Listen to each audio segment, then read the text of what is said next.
I stood frozen outside Dad's office door, listening to words that shattered my entire world. "Don't worry, Tyler, we'll make your sister pay for everything. The wedding, the house down payment, even your student loans.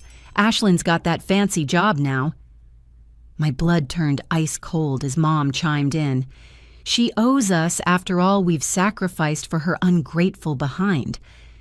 28 years of believing I was loved, wanted, valued, gone in 60 seconds. I backed away silently, my hands already reaching for my phone to call my financial advisor.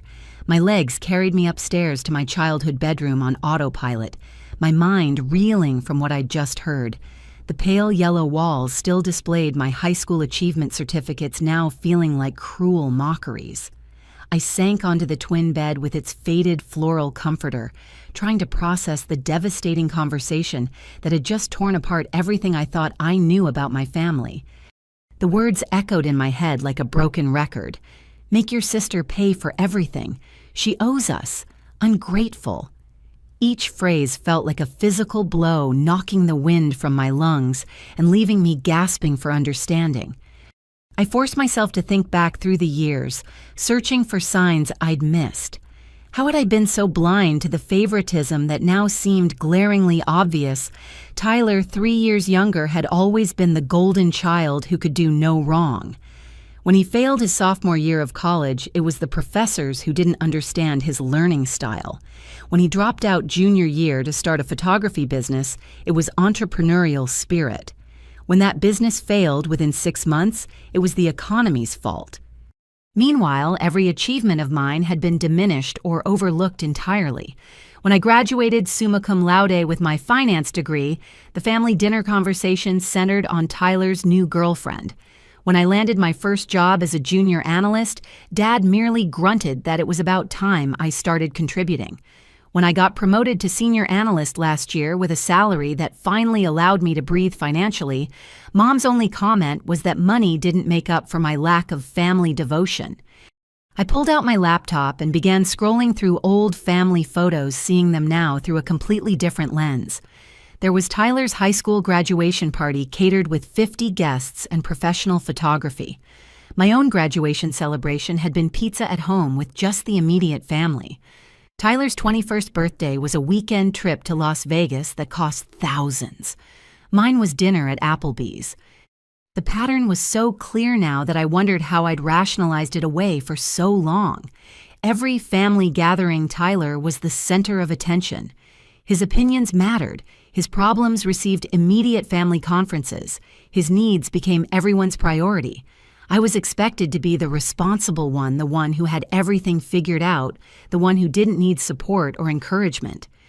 My phone buzzed with a text from my best friend, Sarah. "How's the family visit going?" I stared at the message, unable to formulate a response. How could I explain that I just discovered my entire family saw me as nothing more than a walking ATM? I walked to my old desk and pulled out a manila folder I'd kept since college: financial aid documents, scholarship letters, work-study records. Everything I'd achieved had been through my own effort and merit. I'd worked 25 hours a week throughout college while maintaining my grades, lived on ramen noodles and generic mac and cheese, worn the same 3 outfits on rotation because I couldn't afford more. And apparently my parents had been telling people I was ungrateful. The injustice burned in my chest like acid. I thought about all the times I'd sent money home when they mentioned tight finances. The $500 for Dad's car repairs, the $800 for emergency medical bills, the $1,200 to help with property taxes. Money I'd sent without question, believing I was helping family members who loved and supported me. Now I realized those weren't emergencies at all. They were tests. Practice runs for the main event where they'd expect me to fund Tyler's entire adult life. I heard footsteps in the hallway and quickly closed my laptop. Tyler's voice drifted up from downstairs, laughing with Mom about something. The sound that once brought comfort now made my stomach clench with anxiety and anger. My phone rang, startling me from my thoughts. It was Marcus, my financial advisor. "Hey, Ashlyn, I know it's Sunday, but I wanted to follow up on our conversation about your investment portfolio expansion. Do you have a few minutes to talk?" "Actually, Marcus, something's come up, something important." Can you stay available tonight? I might need to make some immediate changes to my accounts. There was a pause. Of course. Is everything all right? You sound upset. I'm about to be a lot more than upset. I said, my voice steadier than I felt. I'll call you back within the hour. As I hung up, I walked to my childhood dresser and opened the top drawer.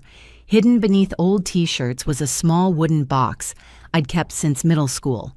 Inside were report cards, honor roll certificates, scholarship notifications, every piece of documentation of my academic and professional achievements that my parents had never bothered to display or celebrate. At the bottom of the box was a letter I'd written to myself on my 18th birthday, sealing it with a promise to open it on my 30th. I broke that promise, now tearing open the envelope with trembling fingers. The letter was written in my younger self's careful handwriting, "Dear future me. I hope by now you've found people who appreciate you for who you are, not what you can provide. I hope you've learned the difference between love and obligation. I hope you're brave enough to choose yourself when everyone else expects you to choose them. Love past you." The words hit me like a revelation. My 18-year-old self had somehow sensed what I was too naive to recognize then, that my family's version of love came with a price tag attached. I walked back to the window and looked down at the backyard where Tyler was now sitting on the porch swing, talking animatedly on his phone. As I watched, he gestured broadly with his free hand, the same way he always did when he was bragging or trying to impress someone. That's when I noticed the stack of papers on my old nightstand documents I hadn't seen when I first came upstairs. My hands shook as I picked them up and read the letterhead, "Personal Loan Application, Guarantor Information Required." My name was filled in as the cosigner. The loan amount was for $35,000. I hadn't signed anything. But there, in black and white, was my financial information, my salary, my bank account, numbers, my social security number, information that could only have come from family members who had access to my personal documents during visits home. The room spun around me as the full scope of their betrayal became clear. This wasn't just about expecting me to pay for Tyler's future expenses. They'd been planning to legally bind me to his debts without my knowledge or consent. I grabbed my purse and keys, my movements sharp and purposeful now. The hurt was crystallizing into something far more powerful: determination. They wanted to make me pay for everything they were about to learn, exactly how much that was going to cost them. I drove straight to the 24-hour diner on Main Street, my hands gripping the steering wheel so tightly my knuckles ached. The fluorescent lights inside cast everything in harsh relief as I slid into a corner booth with my laptop and phone ordering coffee I didn't want just to justify taking up space. Marcus answered on the first ring. "Ashlyn, what's going on? I need to know exactly who has access to my financial information and how to remove them immediately," I said without preamble. "I also need to know if anyone has been monitoring my accounts or making inquiries about my assets." "Whoa, slow down. What happened? Are you talking about identity theft?" "Worse. Family theft." I explained the loan application with my forged information, my voice growing steadier with each detail. "I need to know everything, Marcus. Every account, every person listed, every piece of financial information that could be accessed by anyone other than me." The silence on the other end stretched long enough that I thought the call had dropped. Finally, Marcus spoke, his professional tone tinged with concern. "Ashlyn, I'm pulling up your files now. You're going to want to sit down for this." "I'm already sitting." "When you were a minor, your parents opened a custodial savings account for your college fund. Standard procedure. But when you turned 18, instead of transferring full control to you, they kept themselves listed as joint account holders. Technically, they have legal access to monitor and even withdraw from that account." My coffee cup rattled against the saucer as I set it down. "How much money is in that account?" "Currently, about $47,000. But here's the concerning part. There are records showing regular monitoring activity from IP addresses that aren't yours. Someone's been checking your balance transaction history and growth patterns almost weekly for the past 8 months. The diner suddenly felt too hot, too bright, too exposed. What else? There are also inquiries on your credit report from 3 different lending institutions over the past 2 months.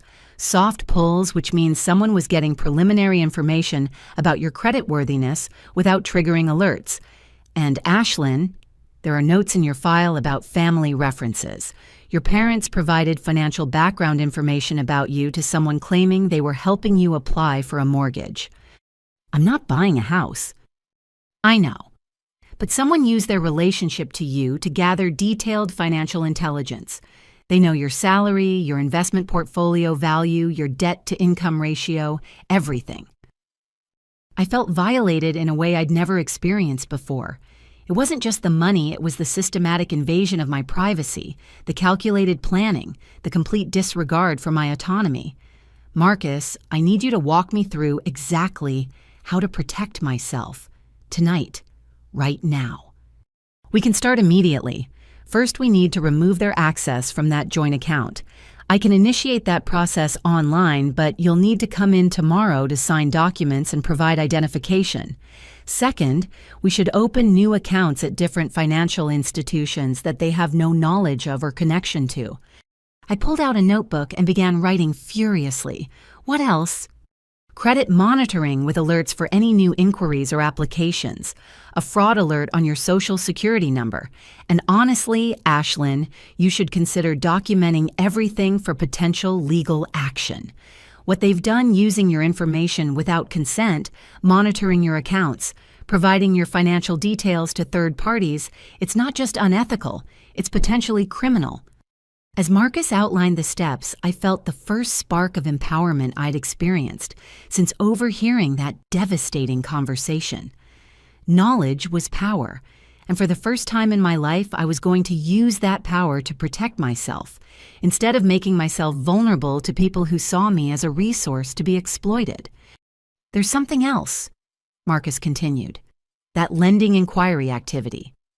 The timing corresponds with someone doing serious financial planning. This isn't casual browsing, Ashlyn. Someone has been building a comprehensive picture of your assets for months, possibly longer. Tyler's getting married in 6 months.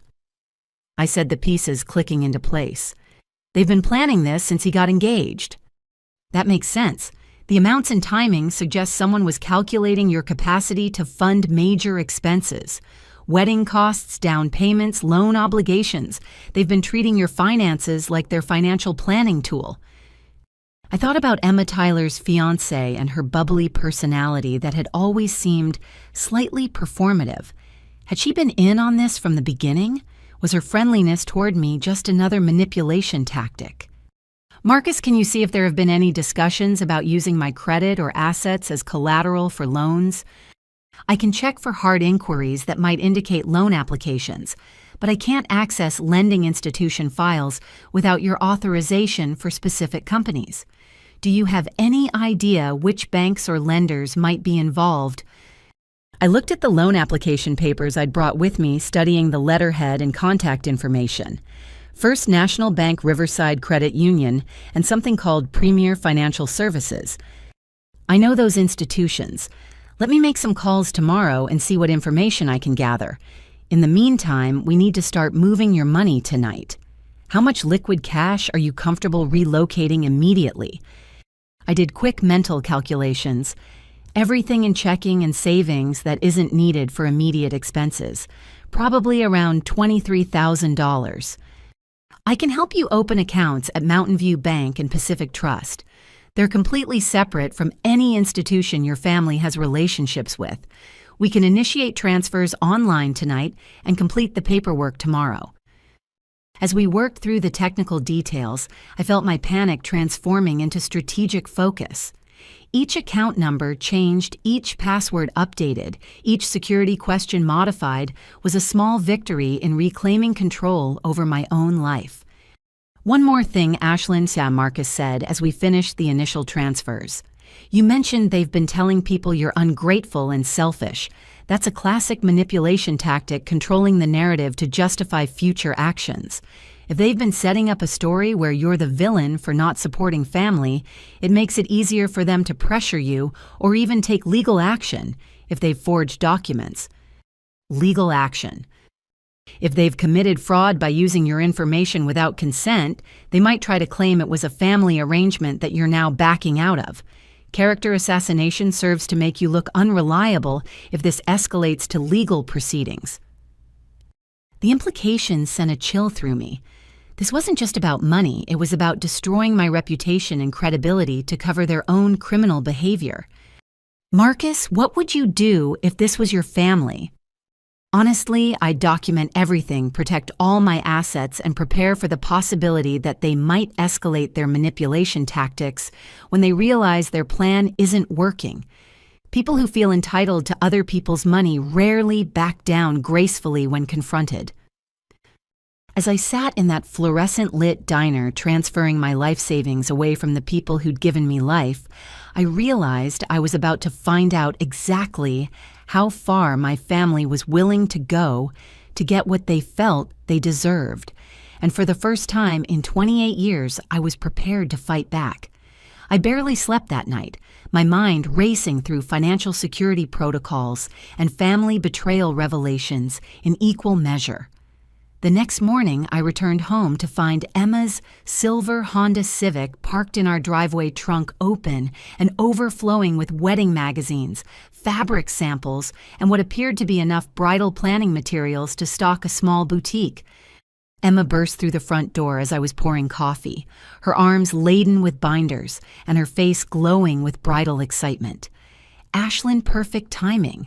I've been dying to show you all the gorgeous ideas I've been collecting for the wedding.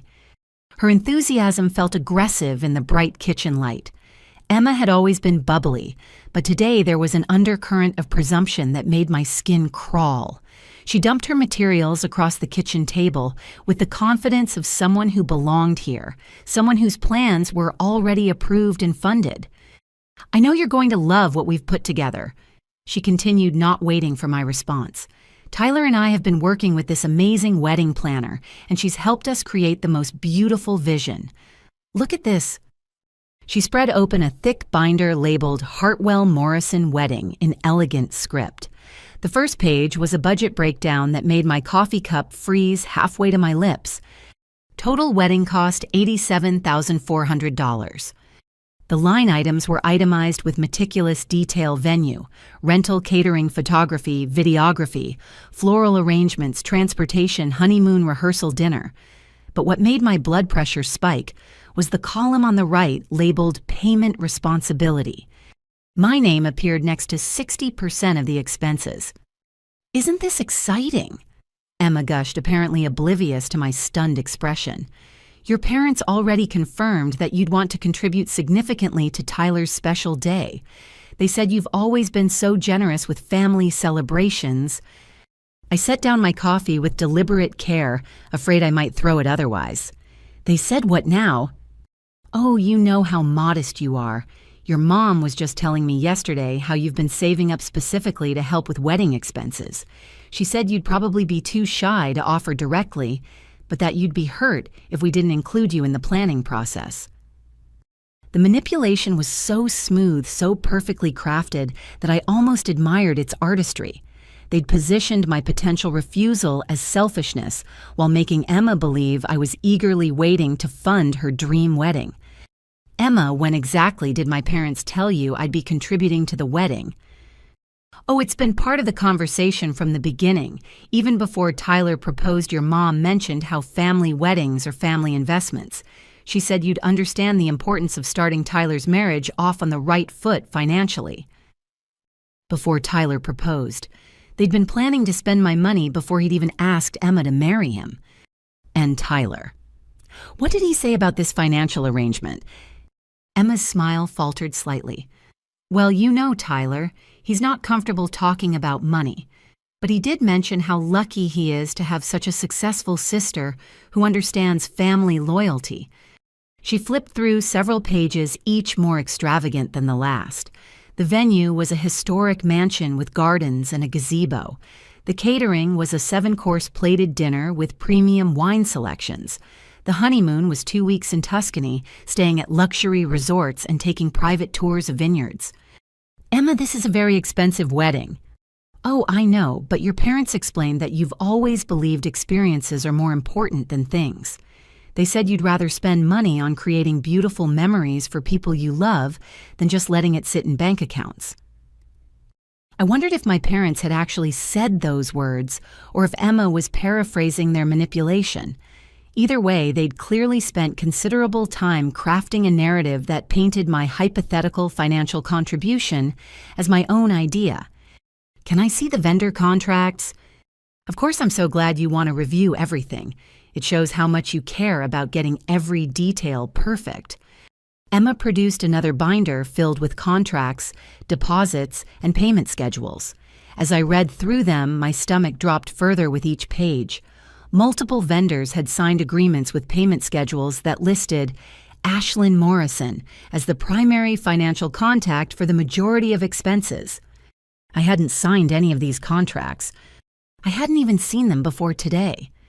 But somehow, my name, phone number, and employment information appeared throughout the paperwork as the guaranteed payment source. Emma, did Tyler sign these contracts? Oh yes, he handled all the vendor meetings. He said you were too busy with work to attend, but that you'd given him authorization to move forward with planning. He's been so sweet taking care of all the details, so you don't have to worry about anything except showing up. The room began to tilt around me.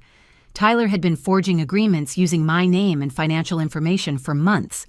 Emma genuinely believed I was an enthusiastic financial partner in their wedding planning, when in reality I was being systematically committed to expenses without my knowledge or consent. Emma, I need to ask you something directly, and I need you to give me a completely honest answer. Her bright expression dimmed slightly, sensing the shift in my tone. Has Tyler ever mentioned having any financial difficulties? Any problems with employment or debts? Financial difficulties? No, not at all. He's been telling everyone how well his freelance photography business is doing. Just last week, he mentioned booking 3 corporate events for next month. Why would you ask that? My heart sank. Tyler hadn't just been lying to our parents about his unemployment. He'd been lying to his fiancée, creating an elaborate fiction about his professional success while planning to fund their entire lifestyle with my money. Emma, when was the last time you actually saw evidence of Tyler's photography income, paychecks, client payments, anything concrete? Well, he handles all his own business finances. He said it's easier to keep work and personal money separate until after we're married. But he's been paying for our dates, and he bought me this gorgeous necklace for my birthday last month. She touched a delicate silver chain at her throat. He said business has been so good he wanted to splurge on something special. I recognized that necklace. I'd helped Mom pick it out for Tyler to give Emma, and Dad had mentioned reimbursing Tyler for the $300 purchase because he was temporarily short on cash. Tyler hadn't paid for Emma's gift. Our parents had, which meant our parents had been funding Tyler's relationship while planning to bill me for everything, including the romantic gestures he was taking credit for. Emma, I'm going to tell you something, and I need you to listen carefully. Tyler has been unemployed for months. He has no photography clients, no business income, and significant credit card debt. The money he's been spending on dates and gifts has been coming from our parents, who are planning to charge everything back to me. The color drained from Emma's face.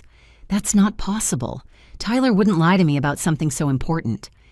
I pulled out my phone and showed her the loan application I'd photographed the night before. This is a loan application with my name forged as a guarantor. Tyler is planning to borrow $35,000 against my credit without my knowledge. Emma stared at the document, her hands beginning to tremble. This has to be some kind of mistake. Emma, I'm sorry. I know this is devastating, but I need you to understand that you've been planning a wedding based on money that was never offered and employment income that doesn't exist. She sank into a kitchen chair, the wedding binders scattered around her like the ruins of her dreams.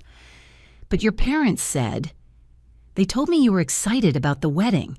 They said you'd been hoping Tyler would find someone worthy of the family investment. My parents have been lying to both of us. They've been lying to you about my willingness to pay, and they've been lying to me about Tyler's financial situation. We're both victims of their manipulation." Emma's eyes filled with tears as the reality sank in. Everything Tyler's told me about his success, about our future financial security, about being able to afford the house we've been looking at, it's all been lies. I'm afraid so. She buried her face in her hands, her shoulders shaking with silent sobs. How could he do this to me? How could your parents let me believe something so completely false? Because they never saw you as a person who deserved the truth. They saw you as another tool to manipulate me. Your happiness, your trust, your future financial security, none of that mattered to them as long as they got what they wanted. Emma looked up at me with red-rimmed eyes. What am I supposed to do now? I've already sent save-the-date cards. My family has booked flights. I've been planning this wedding for 8 months, and now you're telling me none of it was real. Emma, I'm going to help you figure this out. But first you need to know that Tyler's deception goes even deeper than unemployment. He's been actively using my personal information to commit fraud. This isn't just about a wedding that can't be afforded, it's about criminal behavior that could destroy both our financial futures. As I watched Emma's fairy tale wedding dreams crumble around her, I realized that my family's betrayal had created multiple victims. They hadn't just stolen from me, they'd stolen Emma's ability to make informed decisions about her own life. And tomorrow I was going to make sure Tyler faced the consequences of every lie he'd told. Tyler strolled into the kitchen the next morning with the casual confidence of someone who believed he controlled every variable in the room. He wore his favorite designer jeans, the ones I now realized our parents had probably purchased, and carried his expensive camera equipment bag like a prop in his performance as a successful photographer. "Morning, sis." He dropped into the chair across from me with practiced nonchalance. "Emma said you two had a great chat yesterday about the wedding planning. She was so excited that you're finally getting involved in the details." I studied his face carefully, looking for any sign that he knew Emma had left yesterday in tears after discovering the truth about his unemployment and lies. His expression remained perfectly pleasant, which told me everything I needed to know about his capacity for deception. "Tyler, we need to talk." "Sure. Actually, perfect timing. I've been meaning to discuss some family financial stuff with you anyway." He pulled out a manila folder and spread several documents across the table. "I know we don't usually talk about money directly, but with the wedding coming up and Emma and me starting to think seriously about our future, I figured it was time for a real conversation about family responsibilities." The audacity was breathtaking. He was going to manipulate me while pretending it was a mature discussion about shared values. "Family responsibilities," I repeated. "Exactly. Look, I know you've worked really hard to build your career, and Mom and Dad and I are all proud of your success. But success doesn't mean much if you don't use it to help the people who helped you get there, right?" He slid the first document toward me, a breakdown of his monthly expenses that included wedding costs, projected house payments, car loans, and living expenses. The total was more than my entire annual salary. "Tyler, before we discuss family responsibilities, I think we should clarify some facts about your current situation." My situation. He laughed a sound that now struck me as calculated rather than genuine. "My situation is great. The photography business is really taking off. I've got corporate clients lined up through spring, and Emma and I are looking at some beautiful houses in the Riverside development." "When was your last paid photography job?" The question landed like a physical blow. Tyler's confident expression flickered for just a moment before he recovered his composure. "Why would you ask that?"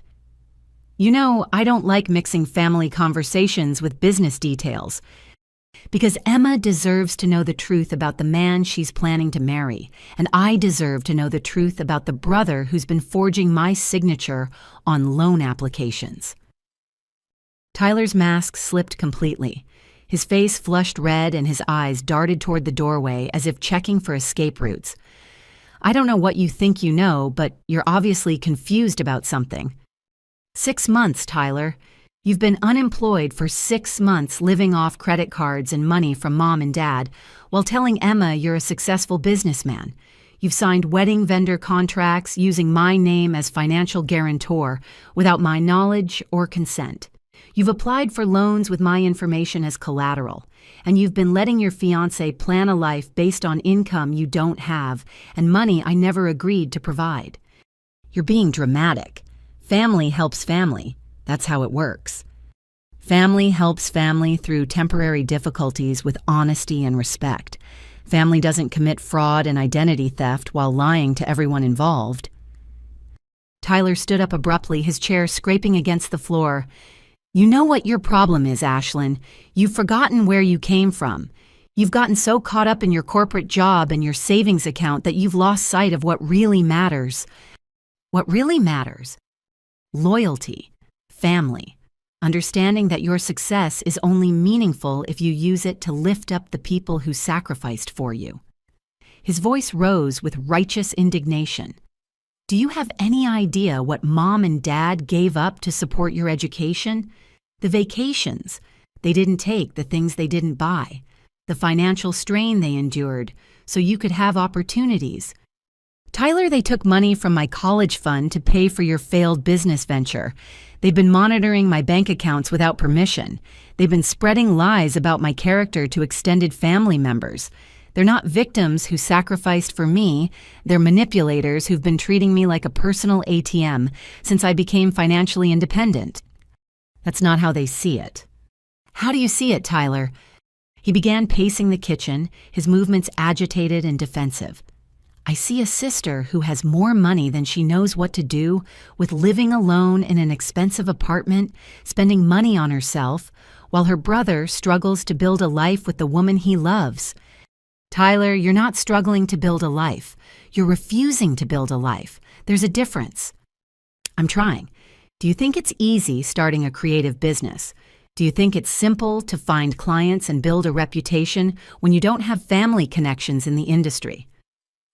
Then get a job while you build your business. Work retail wait tables, do temp work, anything that provides honest income instead of living off lies and other people's money. You make it sound so easy. It is easy, Tyler. It's exactly what I did. I worked 25 hours a week through college, took out student loans. I'm still paying off, lived on generic food and thrift store clothes. I didn't have anyone paying my bills or covering my mistakes or promising to fund my dreams with someone else's money. Tyler stopped pacing and turned to face me directly. Fine. You want the truth? Here's the truth. You owe us, all of us. You think your success happened in a vacuum. You think you got where you are without help. What helped specifically? A roof over your head, food on your table, parents who believed in you when nobody else did, a family that provided emotional support and encouragement when you were struggling in school. Tyler, you just described the basic responsibilities of parenthood. That's not special sacrifice. That's literally what parents are supposed to do for their children. And children are supposed to take care of their families when they're successful. Children are supposed to become independent adults who make their own choices about how to use their resources. Children are not supposed to become ATMs for family members who refuse to take responsibility for their own lives. Tyler slammed his hand down on the table, making the documents jump. You're being selfish, Ashlyn. Completely selfish. Do you understand what you're doing to Emma? She's been planning this wedding for months, telling her friends and family about our future together, believing that we're going to have the security to start a family soon. Are you really going to destroy her happiness just to prove some petty point about independence? I'm not destroying Emma's happiness, Tyler. You already did that when you built your relationship on lies. Emma deserves a partner who's honest about his financial situation and employment status. She deserves to make informed decisions about her future instead of being manipulated into believing fairy tales. She doesn't need to know every detail about temporary employment challenges. 6 months isn't temporary, Tyler. And unemployment isn't the real issue here, the fraud is. You've committed crimes using my identity. You've signed contracts using my name. You've applied for loans with my information as collateral. This isn't about family loyalty anymore. This is about criminal behavior. Tyler's face went pale.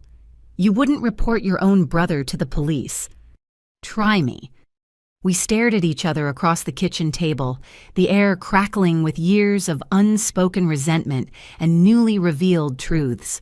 Tyler's confident facade had completely crumbled, leaving behind a desperate man who'd painted himself into a corner with lies and was now facing consequences he'd never seriously considered. What do you want, Ashlyn? I want you to tell Emma the truth about everything.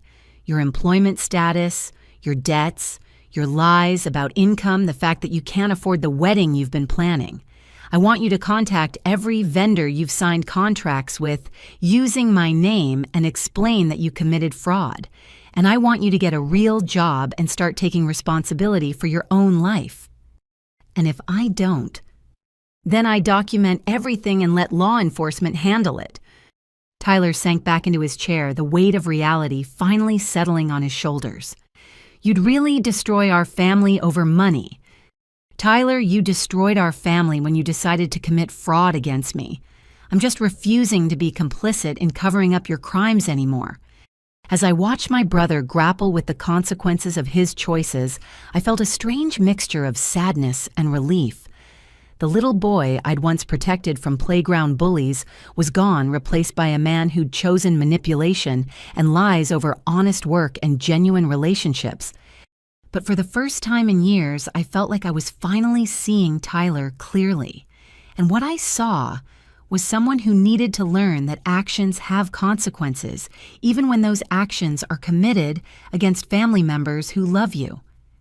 That night, I sat in my childhood bedroom with my laptop open and 3 different phones spread across the desk, my personal cell, my work phone, and a prepaid phone I'd purchased that afternoon to ensure completely private communications.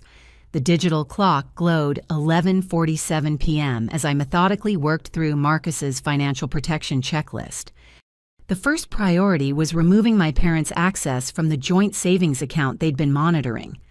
Marcus had walked me through the online process, but seeing my family's names disappear from my financial records felt like cutting an umbilical cord I hadn't realized was still attached.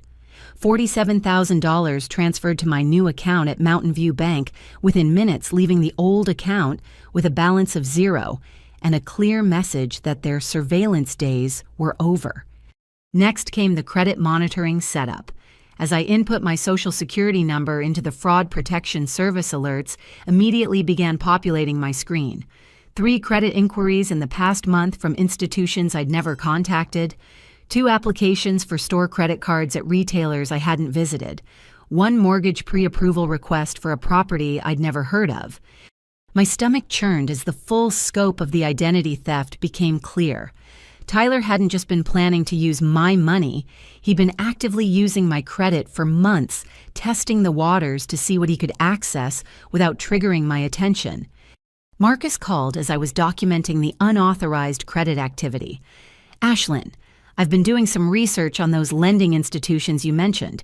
You're going to want to hear this, but it's not good news. How not good? Premier Financial Services isn't just any lender. They specialize in high-risk loans, secured by family guarantees. They market specifically to people who want to borrow against relatives' assets. The application process is designed to make it easy for borrowers to commit family members as co-signers without the family member's direct involvement. I closed my eyes, feeling the last vestiges of hope that this was all a misunderstanding evaporate completely. You're saying they've designed a system that enables fraud. They operate in a legal gray area. Technically, they require authorization from guarantors, but they don't verify that authorization independently. If someone has access to a family member's financial information and can forge signatures convincingly, the institution provides plausible deniability. What about the other banks? First National and Riverside Credit Union have both received applications listing you as a co-signer for significant loans. The applications include detailed financial information that could only have come from someone with intimate knowledge of your accounts and employment history. I pulled up the documents Tyler had shown me that morning, cross-referencing loan amounts with the expenses he'd outlined.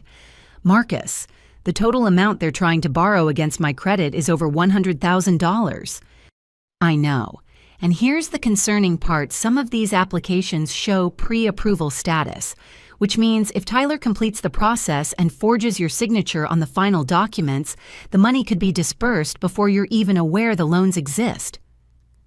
The room felt like it was shrinking around me. How is that legal? It's not.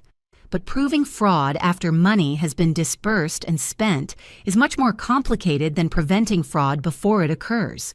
These institutions count on family loyalty, preventing victims from prosecuting their own relatives. I thought about Tyler's desperate expression that morning, his panic when I'd threatened to involve law enforcement. Had he already completed some of these applications? Was money already being moved into accounts I couldn't track? Marcus, I need to know if any money has already been disbursed on these loans. I can check for new accounts opened in your name and look for unusual deposit activity on your credit report. Give me a few minutes to run some searches. While Marcus investigated, I continued transferring assets to secure institutions. My investment portfolio, retirement accounts, even the small checking account I used for automatic bill payments, everything moved to banks that had no relationship with my family or their financial institutions. The process was tedious but empowering. Each transfer felt like reclaiming a piece of myself that had been held hostage by people who saw my success as their personal financial resource. My work phone buzzed with an email from HR marked Urgent Employment Verification Request. My blood ran cold as I opened the message and read that Premier Financial Services had contacted my employer requesting income verification for a loan application I had supposedly submitted.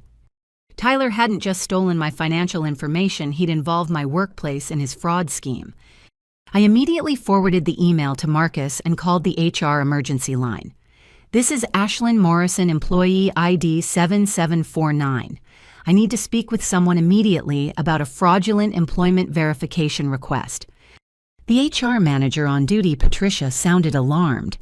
Ashlyn, we received the verification request this afternoon. The lending institution said you were applying for a mortgage and needed employment confirmation. We were planning to process it tomorrow morning. Patricia, I haven't applied for any loans. This is identity theft involving a family member.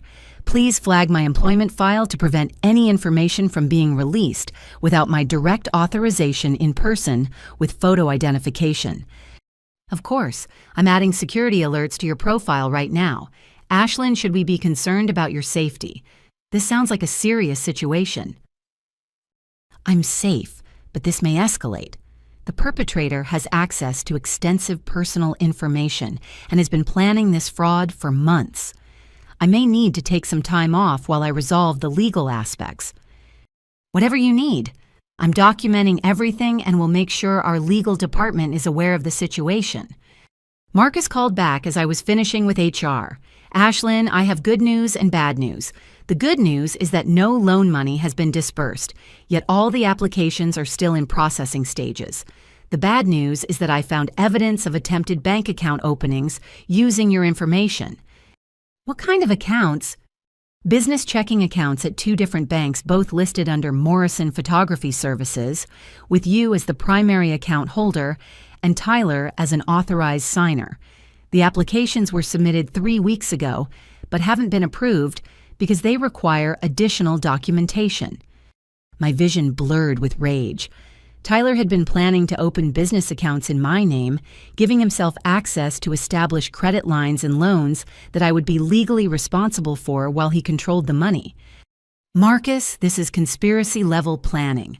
This isn't desperate desperation. This is calculated criminal behavior. I agree.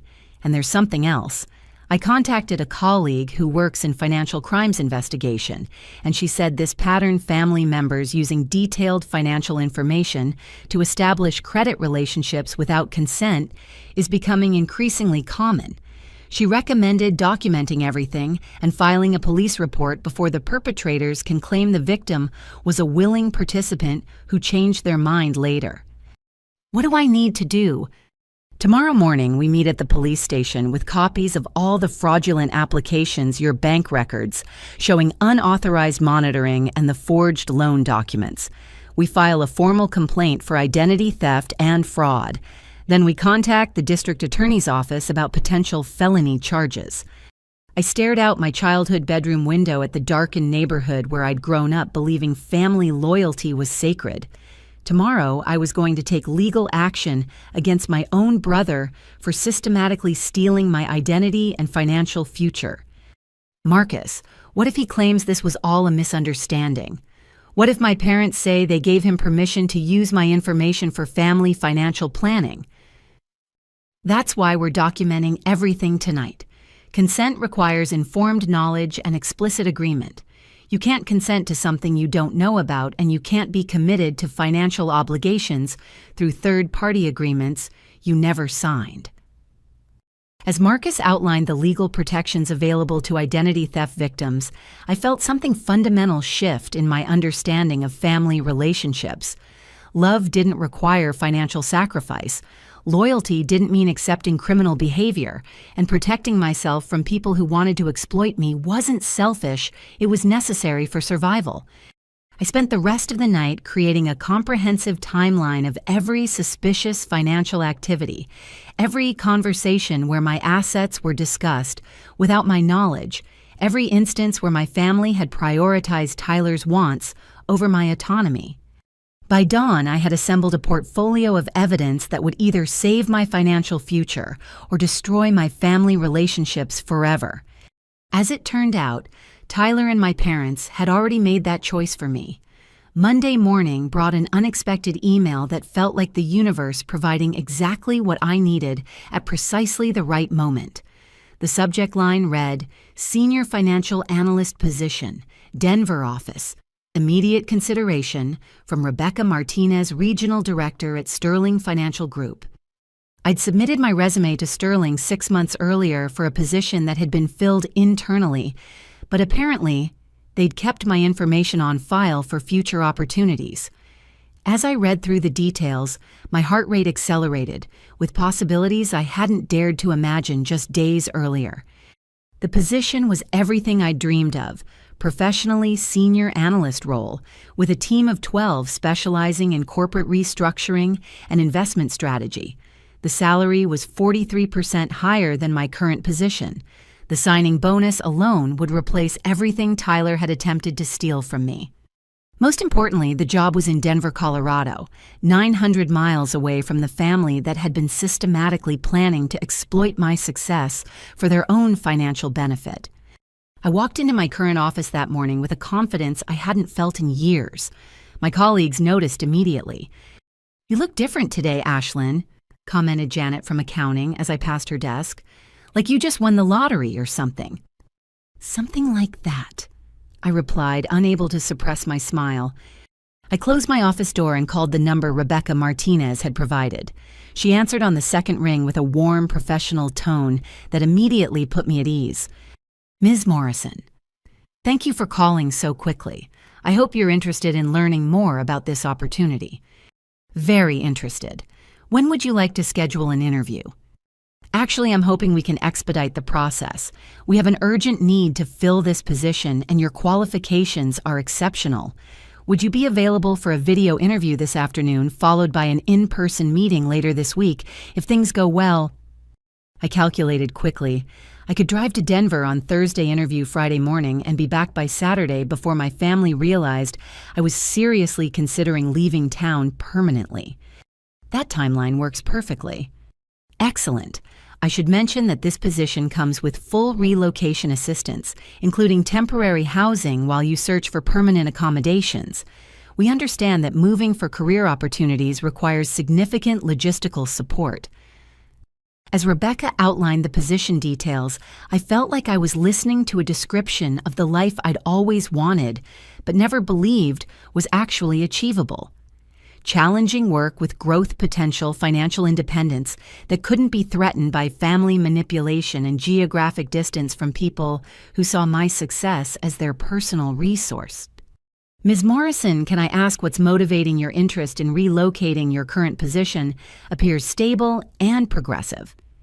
I paused, considering how much honesty was appropriate in this conversation. I'm looking for a fresh start in an environment where I can focus entirely on professional growth without external pressures or complications. That makes perfect sense. Denver is an excellent city for young professionals who want to build careers without the distractions that can come with staying too close to family obligations. Her phrasing suggested she understood exactly what kind of external pressures I was referencing without requiring explicit details. I suspected I wasn't the first talented professional who'd sought opportunities in distant cities to escape family financial manipulation. The video interview that afternoon went better than I'd dared to hope. Rebecca and her team asked intelligent questions about my analytical experience, my approach to complex financial problems, and my ability to work independently on high-stakes projects. For 90 minutes, I discussed my professional capabilities without anyone questioning whether I'd be funding relatives' poor financial decisions. Ms. Morrison, I'm going to be direct with you, Rebecca said as we concluded. We're prepared to make an offer pending your in-person interview on Friday. Your experience with corporate restructuring is exactly what we need, and your references describe you as someone who maintains focus and integrity even under pressure. What kind of pressure? The kind that comes from family members or personal relationships trying to influence professional decisions. We've learned that the most effective analysts are those who can maintain clear boundaries between their personal and professional lives. I wondered if Sterling Financial Group specifically recruited people fleeing family financial manipulation, or if maintaining professional boundaries was such a rare quality that it had become a valuable hiring criterion. That evening, I researched Denver neighborhoods and apartment complexes, looking for places I could imagine rebuilding my life from scratch. The city looked beautiful in photographs, mountain views, outdoor recreation opportunities, a thriving professional community, and 900 miles of distance from people who felt entitled to my bank account. I also researched Colorado's financial privacy laws and discovered that the state had stronger protections against family financial exploitation than most jurisdictions. Identity theft was prosecuted aggressively, and victims had extensive legal recourse for recovering assets and preventing further abuse. As I browsed apartment listings and calculated moving expenses, my phone buzzed with a text from Emma. "Can we talk privately? There are things about Tyler I need to understand, and you're the only person who's been honest with me." I called her immediately. Emma answered on the first ring, her voice strained with exhaustion and stress. "Ashlyn, I confronted Tyler about what you told me, about the unemployment, the debts, all of it." "How did he respond?" "He admitted to being unemployed, but he said it was only temporary and that he didn't want to worry me while I was planning the wedding. He swore he never applied for loans using your name and said you must be mistaken about the fraud." "Emma, I have copies of the applications with his signatures and my forged information." "I know. That's why I need to talk to you. Because after our conversation, I started paying attention to things I'd ignored before, and Tyler's been lying about much more than just employment." "What kind of lies?" "Financial lies, relationship lies about his past. I called his previous employer to ask about references for our apartment application, and they told me he was fired for stealing petty cash from the register. He told me he'd quit because the job wasn't challenging enough." My heart sank for Emma. She was discovering the same painful truths about Tyler that I'd been uncovering, that his entire personality was built on deception and entitlement. "Emma, I'm so sorry you're going through this." "The worst part is that your parents knew. When I asked your mom about Tyler's employment history, she got defensive and said I should trust my fiancé instead of listening to family gossip. She knew Tyler had been fired and let me believe he was a reliable partner." "They've been protecting Tyler from consequences his entire life. They probably see covering for his lies as normal family behavior." "Ashlyn, I need to ask you something, and please be completely honest. Do you think Tyler is capable of change? If he got a real job and started being truthful, could we build a healthy relationship?" I thought carefully before answering. Emma deserved honesty, but she also deserved hope if genuine change was possible.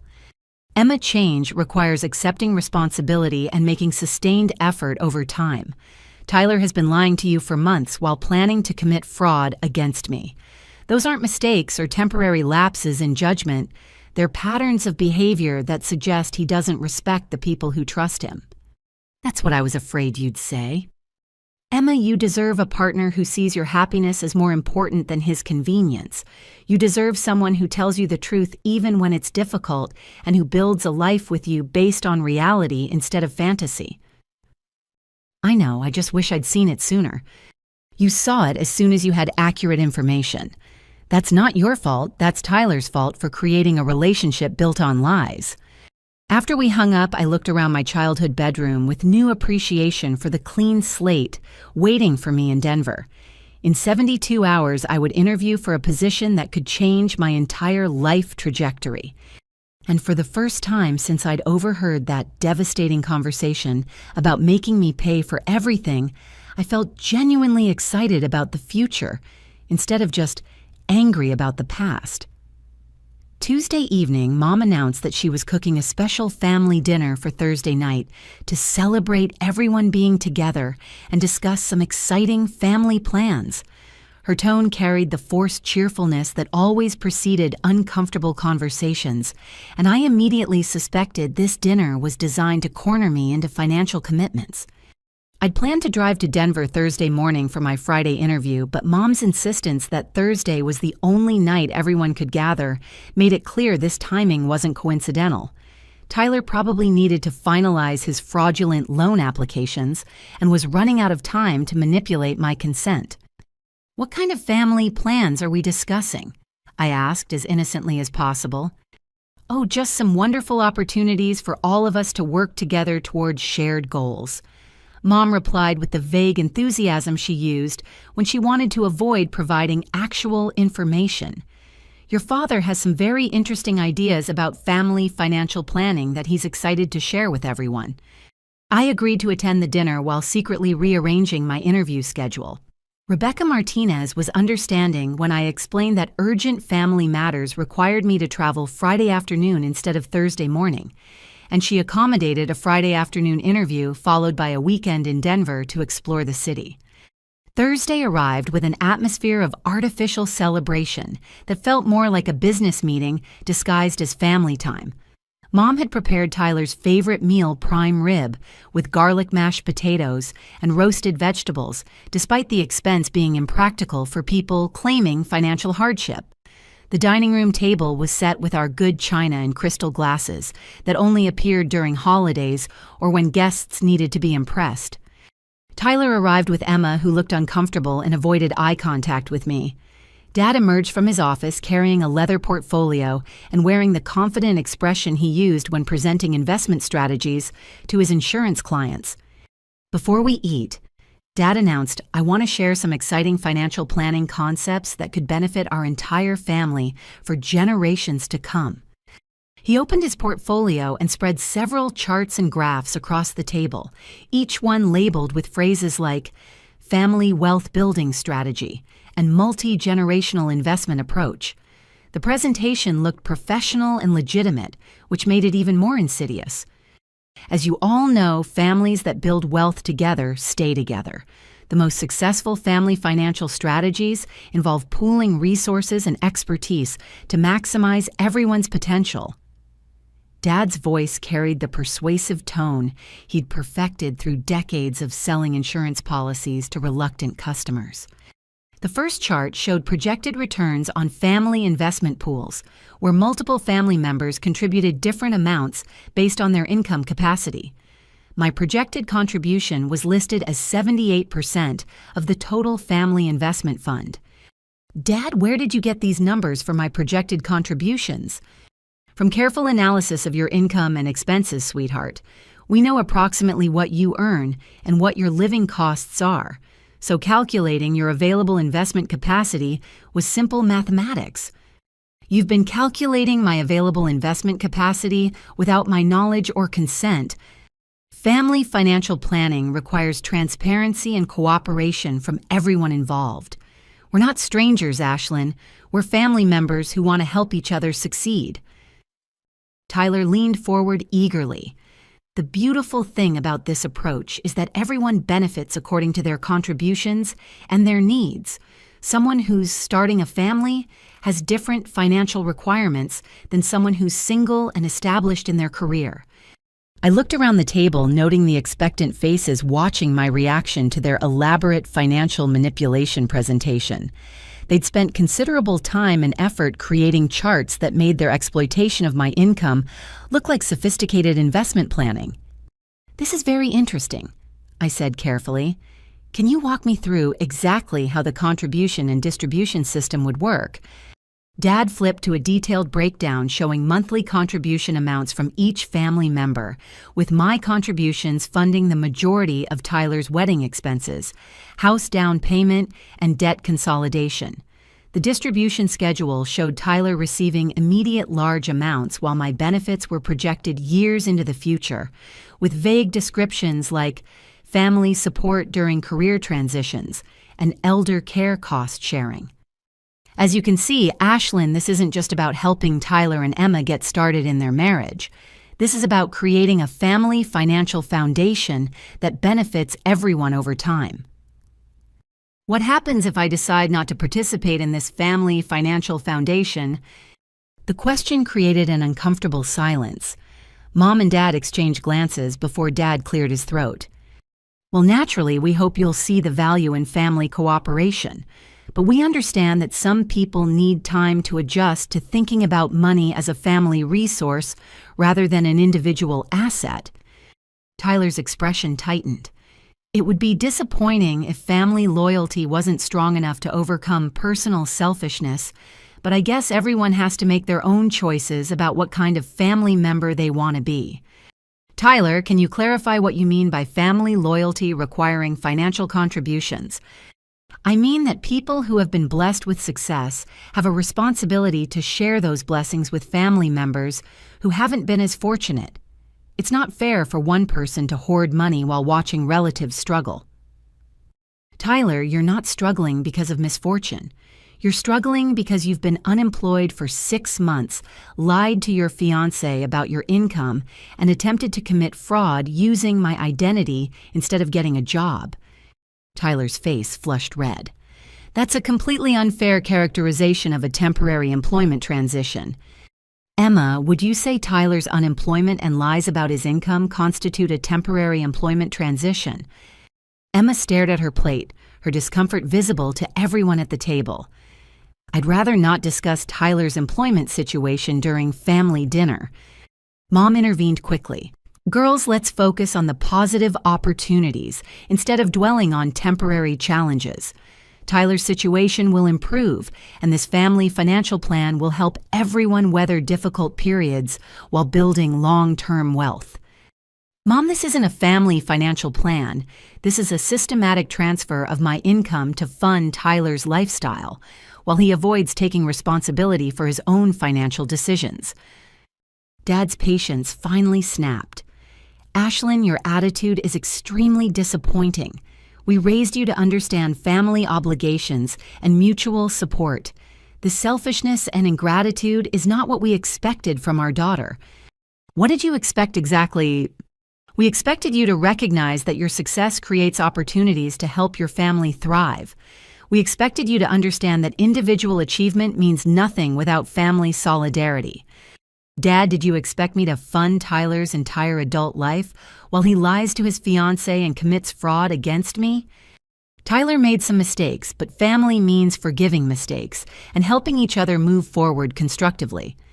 I looked around the table at faces that had become strangers' faces, people whose love for me was entirely conditional on my willingness to be financially exploited.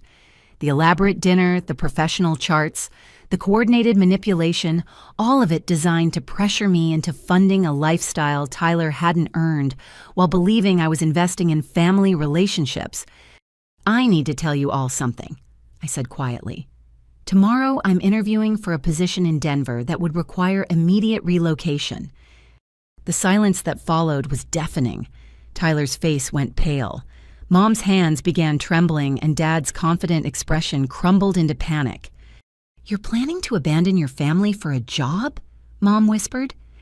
"I'm planning to build a life where my success isn't seen as everyone else's financial resource." "Ashlyn, you can't make major life decisions based on temporary family disagreements," Dad said desperately. "Dad, this isn't a temporary disagreement about money. This is a fundamental difference in values about autonomy, honesty, and what family relationships should be based on." Tyler stood up abruptly, his chair scraping against the floor. "Fine. If you want to destroy our family over money, that's your choice. But don't expect to maintain relationships with people you've abandoned when it was convenient." "Tyler, I'm not abandoning anyone. I'm protecting myself from people who feel entitled to exploit me." As I watched my family grapple with the possibility that their financial manipulation target was about to become geographically inaccessible, I felt a profound sense of clarity about my decision to pursue the Denver opportunity. They weren't upset about losing me as a daughter and sister. They were upset about losing access to my bank account. Friday morning brought a series of phone calls that made me realize my parents had been implementing a comprehensive campaign to pressure me through extended family members. The calls began at 7:30 a.m. with my Aunt Patricia, Mom's older sister, who lived in Phoenix and hadn't spoken to me in over a year. "Ashlyn, honey, your mother called me last night in tears about some kind of family crisis. She said you're planning to move across the country and abandon Tyler during the most important time of his life." I sat in my car outside a coffee shop near Denver's financial district, having driven through the night to make my afternoon interview. The mountain views were spectacular, but Aunt Patricia's accusatory tone brought the toxicity of home right back into focus. "Aunt Patricia, what exactly did Mom tell you about the situation?" She said Tyler and Emma are planning their wedding and trying to buy their first house, and you've decided to be selfish and unsupportive instead of helping family like you're supposed to. She said you've gotten too big for your britches since getting that fancy job, and you've forgotten how much your family sacrificed for your education. The manipulation was so smooth and comprehensive that I almost admired its effectiveness. Mom had contacted extended family members with a carefully crafted narrative that positioned Tyler as the struggling victim and me as the ungrateful villain, ensuring that family pressure would come from multiple directions simultaneously. Aunt Patricia did Mom mention that Tyler has been unemployed for 6 months and has been lying to Emma about his income. She said he was going through a career transition, which is normal for young people trying to find their path. That's exactly when family support matters most. Did she mention that Tyler applied for loans using my personal information without my consent? There was a pause. "What do you mean?" "I mean identity theft and fraud. Tyler has been forging my signature on loan applications and using my credit information to borrow money that I would be legally responsible for paying back." "Honey, that doesn't sound right. Tyler wouldn't do something like that to his own sister." "Aunt Patricia, I have copies of the fraudulent applications. I've filed police reports. This isn't a misunderstanding or a family disagreement. This is criminal behavior." Another pause, longer this time. "Ashlyn, are you sure you're not overreacting? Sometimes family financial arrangements can seem complicated from the outside, but they're just informal agreements that don't require formal paperwork." I realized that my parents had been preparing extended family members for exactly this conversation, providing alternative explanations for any accusations I might make about Tyler's behavior. They'd positioned criminal fraud as normal family financial cooperation, making me look paranoid and vindictive for protecting myself. "Aunt Patricia, there's nothing informal about applying for $35,000 loans with someone else's credit information. There's nothing informal about signing someone else's name on legal documents. These are federal crimes. I think you need to talk to your parents more calmly and try to work this out without involving lawyers and police. Family problems should be solved within the family." The call ended with Aunt Patricia promising to pray for family reconciliation. but I suspected she'd immediately call my parents to report our conversation. Within 20 minutes, my phone was ringing again. Uncle Robert, Dad's brother from Minneapolis. Ashlyn, your father is heartbroken about this conflict you're creating with Tyler. Cousin Jennifer from Dallas. I can't believe you're being so harsh with Tyler when he's just trying to start his life with Emma. Grandma Morrison from Tampa. Sweetheart, family forgiveness is more important than money. You don't want to let financial disagreements destroy relationships you can never repair. Each conversation followed the same pattern. My parents had contacted family members with a version of events that portrayed Tyler as a struggling young man deserving support, and me as a successful but selfish daughter who was abandoning family obligations for personal gain. None of them had been told about the unemployment, the lies to Emma, or the fraud. The most devastating call came from my maternal grandmother, Nana, who had helped pay for my college textbooks when money was tight and had always been my strongest supporter in the family. Ashlyn, honey, I'm so confused about what's happening with you and Tyler. Your mother said you're refusing to help with his wedding and that you've threatened to take legal action against him for trying to borrow money. Nana, what else did Mom tell you? She said you've gotten too focused on your career and your savings account, and you've lost sight of family values. She said Tyler just needs some temporary financial help to get established, and you're treating him like a stranger instead of your baby brother. My heart broke as I realized my parents had manipulated even Nana, who was 84 years old and had always trusted their version of family events. Nana Tyler stole my personal information and applied for loans without my permission. He's been lying to his fiancée about having a job. This isn't about me being selfish. This is about Tyler committing crimes. Oh, honey, that can't be right. Tyler's always been such a sweet boy. Maybe there's been a misunderstanding about some paperwork. Nana, did Mom ask you for any money recently? Well, she mentioned that Tyler and Emma were looking at a beautiful house, and she asked if I might consider helping with the down payment since you weren't able to contribute. She said it would mean so much to Tyler to know his grandmother believed in his future. The blood drained from my face. Nana, how much money did Mom ask you for? $15,000. It's most of my savings, but she said it was an investment in Tyler's future, and you'd probably help me replenish my account once you realized how important this was to the family. I pulled over to the side of the road, my hands shaking with rage. My parents weren't just stealing from me, they were manipulating my elderly grandmother into risking her financial security for Tyler's lies with the expectation that I would eventually cover the loss. Nana, please don't give Mom or Tyler any money. Please promise me you won't make any financial decisions until I can come visit you and explain what's really happening. Honey, you're scaring me. Are you saying your mother would lie to me about something so important? Nana, I'm saying Tyler has been lying to everyone for months, and Mom and Dad have been covering for him while trying to manipulate money from family members. Your savings need to stay in your account where they're safe. The call ended with Nana promising to wait before making any financial decisions, but I could hear the confusion and hurt in her voice. My parents had turned my beloved grandmother into another victim of their manipulation scheme. As I sat in my rental car overlooking the Denver skyline, I realized that my family's financial manipulation extended far beyond just exploiting my income.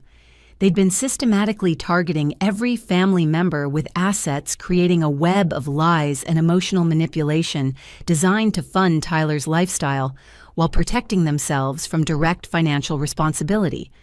The most insidious part was how they'd position my self-protection as family betrayal, ensuring that every boundary I established would be seen as evidence of my selfishness rather than their exploitation.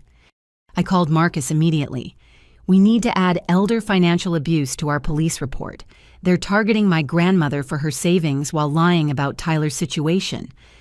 Ashlyn, elder financial abuse carries serious federal penalties. If we can document that they're manipulating an elderly family member into financial decisions based on false information, this becomes a much bigger case. Marcus.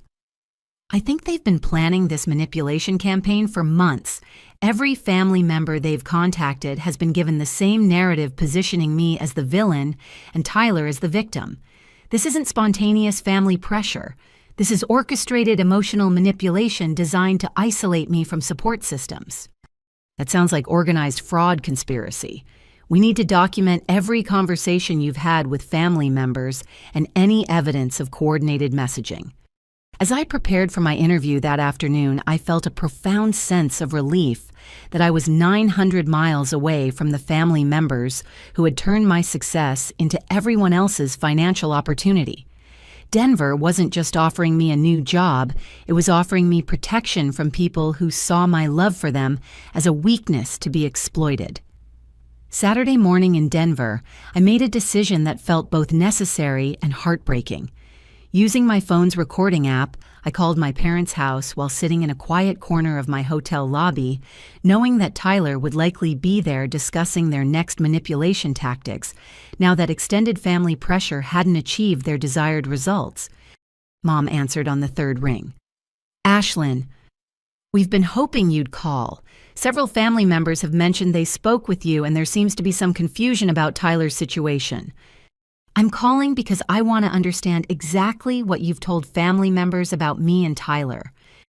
We've simply shared our concerns about family unity and the importance of supporting each other during challenging times. People are worried about you, honey. They're concerned that work stress might be affecting your judgment about family relationships." Dad's voice joined the conversation as he picked up the extension. "Ashlyn, we've been talking with Tyler about ways to resolve this conflict constructively. He's willing to sit down and discuss any concerns you have about his financial planning." "What kind of financial planning has Tyler been doing?" Tyler's voice came through clearly as he apparently entered the room. "I've been exploring options for building financial stability with Emma. Standard stuff like consolidating debts and establishing credit for major purchases. Nothing unusual or inappropriate. Tyler, can you be more specific about what kind of debt consolidation and credit establishment you've been working on?" "Just normal financial planning that any engaged couple would do. Looking at loan options, researching mortgage pre-approval processes, talking to family about potential support during the transition to married life." I felt sick listening to Tyler describe fraud and identity theft as normal financial planning, while my parents murmured agreement in the background. "Tyler, when you say you've been looking at loan options, what exactly does that mean?" "It means I've been researching what's available and what we might qualify for. I've talked to several lenders about different scenarios for funding wedding expenses and home purchases." "Have you submitted any formal applications to these lenders?" There was a pause before Tyler answered. "I've explored various options to understand what might be possible. That's just responsible planning." Dad interjected smoothly. "The important thing is that Tyler is taking initiative to plan for his future instead of just expecting family handouts. We're proud that he's approaching this maturely." "Dad, are you aware that Tyler has been unemployed for 6 months?" "Tyler is in transition between career opportunities. That's different from being unemployed in the traditional sense. He's been building his photography business and developing professional relationships." "Has Tyler shown you any income from his photography business in the past 6 months?" Mom jumped in defensively. "Ashlyn, it's not appropriate for parents to demand financial documentation from their adult children. We trust Tyler to manage his business affairs honestly.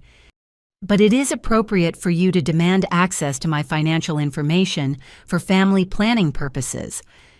You're our daughter, and we're concerned about your financial decisions affecting the whole family. That's different from micromanaging Tyler's entrepreneurial efforts." Tyler laughed, and the sound made my skin crawl. "Ashlyn always wants to see bank statements and pays stubs like she's running a credit check on family members. Some people trust family, and some people treat family like business transactions." "Tyler, do you think forging someone's signature on loan applications constitutes treating family like business transactions?"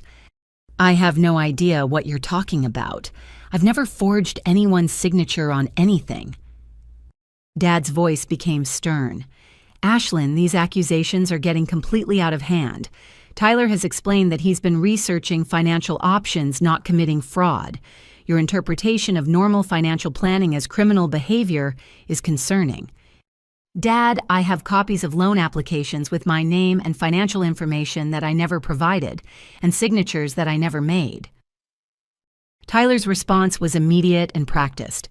If there are documents with your information, it's probably because I used you as a reference for character and employment verification. Lenders often require family references for loan applications. That's completely normal and legal.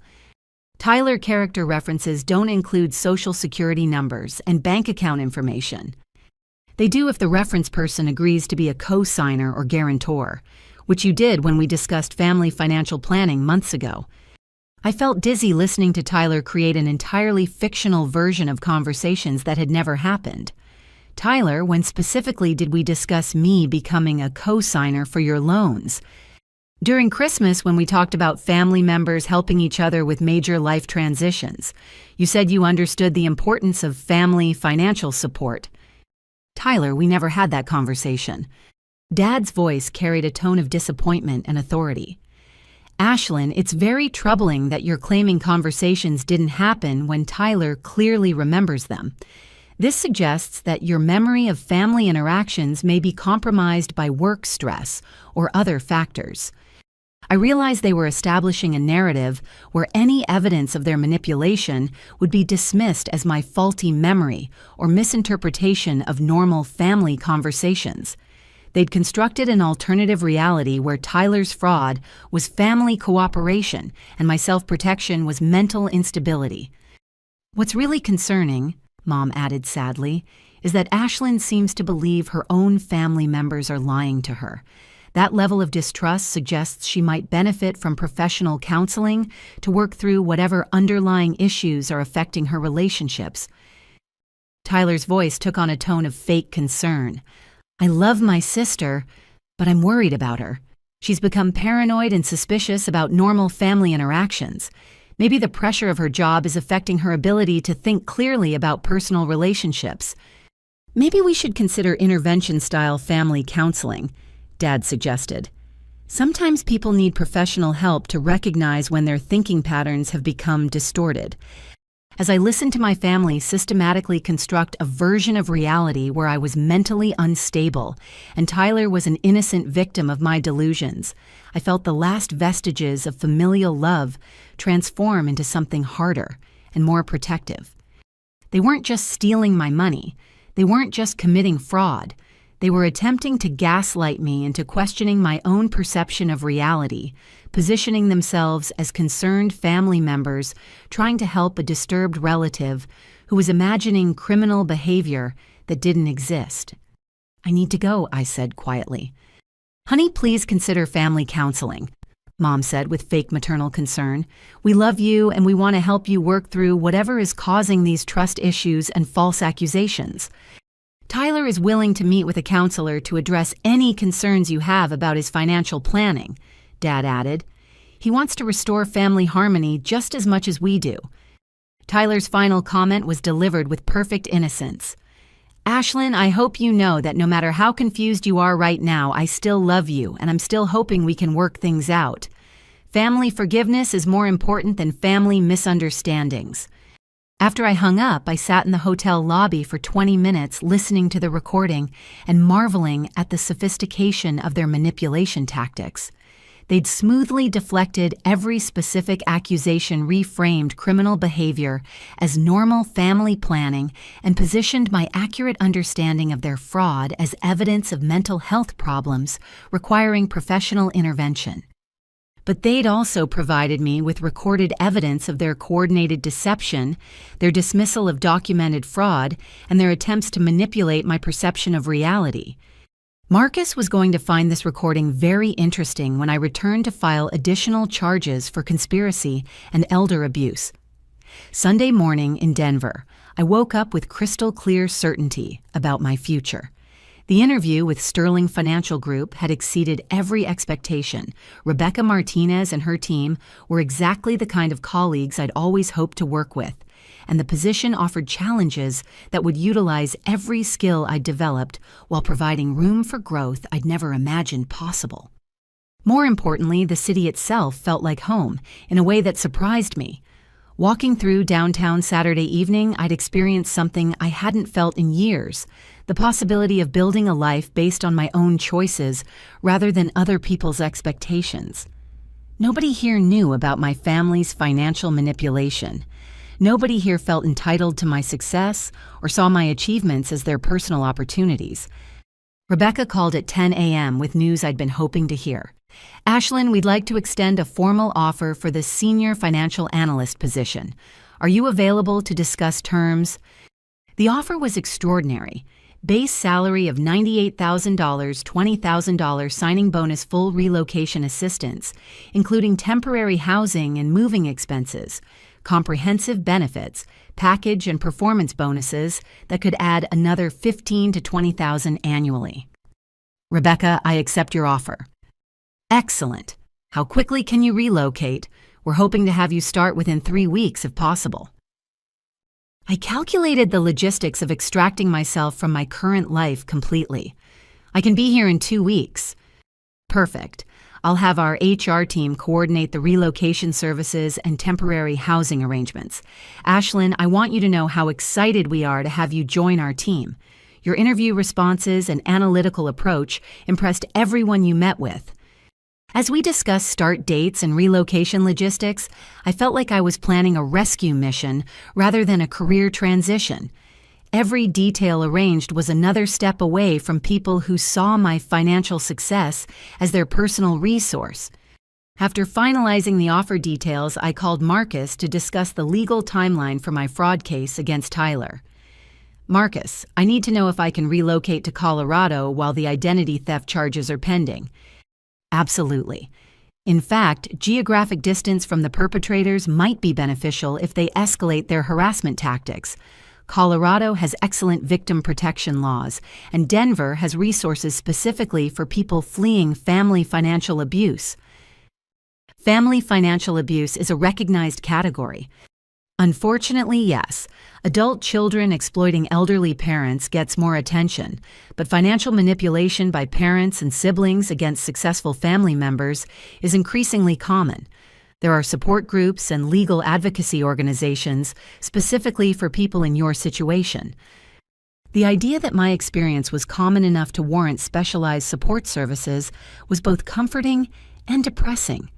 How many other people had discovered that their families saw their achievements as everyone else's financial opportunity? "Marcus, what happens to the criminal case if I move to Denver?" "The charges were filed in your current jurisdiction, so the legal proceedings will continue here regardless of your location. You'll need to return for court dates and depositions, but your residence won't affect the prosecution of Tyler's fraud charges." That afternoon, I began the systematic process of relocating my entire life. I researched apartments in Denver neighborhoods near Sterling Financial, focusing on places with security features and no forwarding address requirements. I contacted utility companies, updated my voter registration, and began the administrative tasks of establishing residency in a new state. The most emotionally difficult task was drafting my resignation letter. My current employer had been supportive and professional, and leaving felt like abandoning colleagues who'd invested in my development. But staying meant remaining accessible to family members who felt entitled to monitor and control my financial decisions. I scheduled a Monday morning meeting with my current supervisor, David, to discuss my resignation timeline.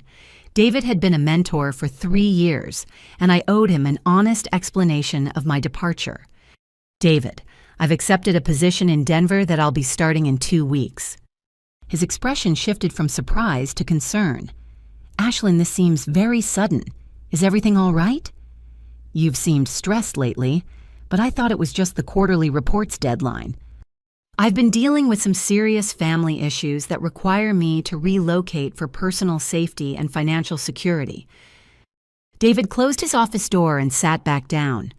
"Are you talking about domestic violence or stalking?" "Financial exploitation and identity theft by family members. It's escalated to the point where staying in the same geographic area isn't safe for my financial future." Jesus, Ashlyn, I'm so sorry. Is there anything the company can do to help legal resources security consultations? Anything? Thank you for asking, but I've already filed police reports and am working with financial crimes investigators. The best thing for me is a fresh start in a location where the perpetrators can't access my personal information or workplace. David leaned forward, his expression serious. Ashlyn, you've been one of our most valuable analysts for 3 years. Losing you is a significant loss for the team. But if you need to relocate for safety reasons, I want to make sure you have the best possible references and support. David, would you be willing to serve as a professional reference who can speak to my analytical skills and work ethic without providing any personal information about my current location or new employer? Of course. And Ashlyn, if you ever need anything professional, references, career advice, or just someone who knew you before this family crisis, please don't hesitate to contact me. The kindness and professionalism of David's response highlighted how differently workplace relationships functioned compared to family relationships. David saw my success as something that benefited our team and company, not as something he was entitled to exploit for personal gain. That evening, I called Emma to let her know about my relocation plans. She answered immediately, and I could hear the exhaustion in her voice. Ashlyn, I'm so glad you called. I've been trying to process everything that's happened, and I keep coming back to questions about what I should do about my engagement to Tyler. Emma, what does your gut tell you about building a life with someone who's been lying to you for months? My gut tells me to run as far away as possible. But my heart keeps hoping that maybe Tyler can change if he faces real consequences for his behavior. Emma, I'm moving to Denver in 2 weeks for a new job. I wanted you to know because I care about you, and I want you to understand that you're not alone in recognizing Tyler's deception. You're moving because of what Tyler did. I'm moving because I've realized that my family sees my success as their financial resource, and I need to build a life where my achievements belong to me. Tyler's fraud was just the catalyst that helped me see patterns that have existed for years. Emma was quiet for a long moment. Ashlyn, can I ask you something? Do you think I'm naive for having believed Tyler's lies for so long? Emma, you believed someone you loved who was deliberately deceiving you. That's not naive, that's what trust looks like in healthy relationships. Tyler exploited your trust and your love, which says something about his character, not yours. I keep thinking I should have seen the signs earlier. Emma, the signs were carefully hidden by someone who's had years of practice lying to people who love him. My parents have been covering for Tyler's deceptions since he was a teenager, so he's learned to be very convincing when he wants to avoid consequences. What should I do about the wedding? We've sent save-the-date cards, people have made travel plans, and I don't know how to explain to everyone that my fiancé has been unemployed and lying about everything. Emma, you tell them the truth. You explain that you discovered your partner was not the person he represented himself to be, and you made the difficult but necessary decision to end the engagement before making legal and financial commitments to someone who wasn't honest with you. Do you think that's the right decision? I think the right decision is whatever protects your emotional and financial future, but I can tell you that staying with someone who's proven they'll lie to you about fundamental aspects of their life is likely to result in more lies, more manipulation, and more situations where you question your own judgment. After we hung up, I felt a profound sadness for Emma, who was facing the same painful realization I'd experienced, that people we love and trust are capable of sustained, calculated deception when it serves their interests. But I also felt hope for both of us. Emma was asking the right questions and considering the difficult but necessary choice to prioritize her own well-being over Tyler's convenience. And I was 12 days away from starting a life where my success would be celebrated rather than exploited. Denver represented more than just geographic distance from financial manipulation. It represented the possibility of building relationships based on mutual respect rather than exploitation. professional growth based on merit rather than family connections, and personal happiness based on authentic choices rather than guilt and obligation. For the first time in years, I was excited about my future, instead of just protecting myself from my past. Monday evening, Tyler appeared at my apartment without warning or invitation, arriving as I was packing boxes for my impending move to Denver. When I opened the door, his expression was a mixture of desperation and rage that I'd never seen before, and his usual confident demeanor had been replaced by something that made me immediately step back and consider calling for help. "We need to talk, Ashlyn, right now." "Tyler, you can't just show up at my apartment uninvited. If you want to have a conversation, you can call and schedule a time to meet in a public place. This can't wait, and it can't be public." He pushed past me into my living room, scanning the packed boxes with obvious panic. "You're really doing this? You're really planning to abandon your entire family for some job in Colorado?" "I'm relocating for career advancement and personal autonomy. How I choose to live my life isn't your business or your decision."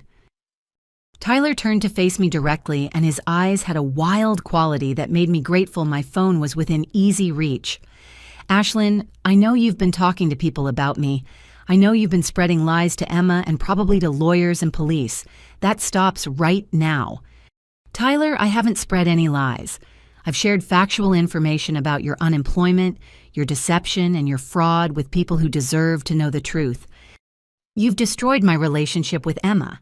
She broke up with me yesterday because of the poisonous things you put in her head about me." I felt a surge of relief for Emma, who had apparently found the courage to prioritize her own well-being over Tyler's convenience.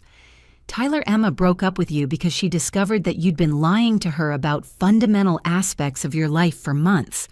I didn't destroy your relationship, you did when you decided to build it on deception. You interfered with something that wasn't your business. Emma and I could have worked through our problems if you hadn't filled her head with paranoid theories about fraud and criminal behavior."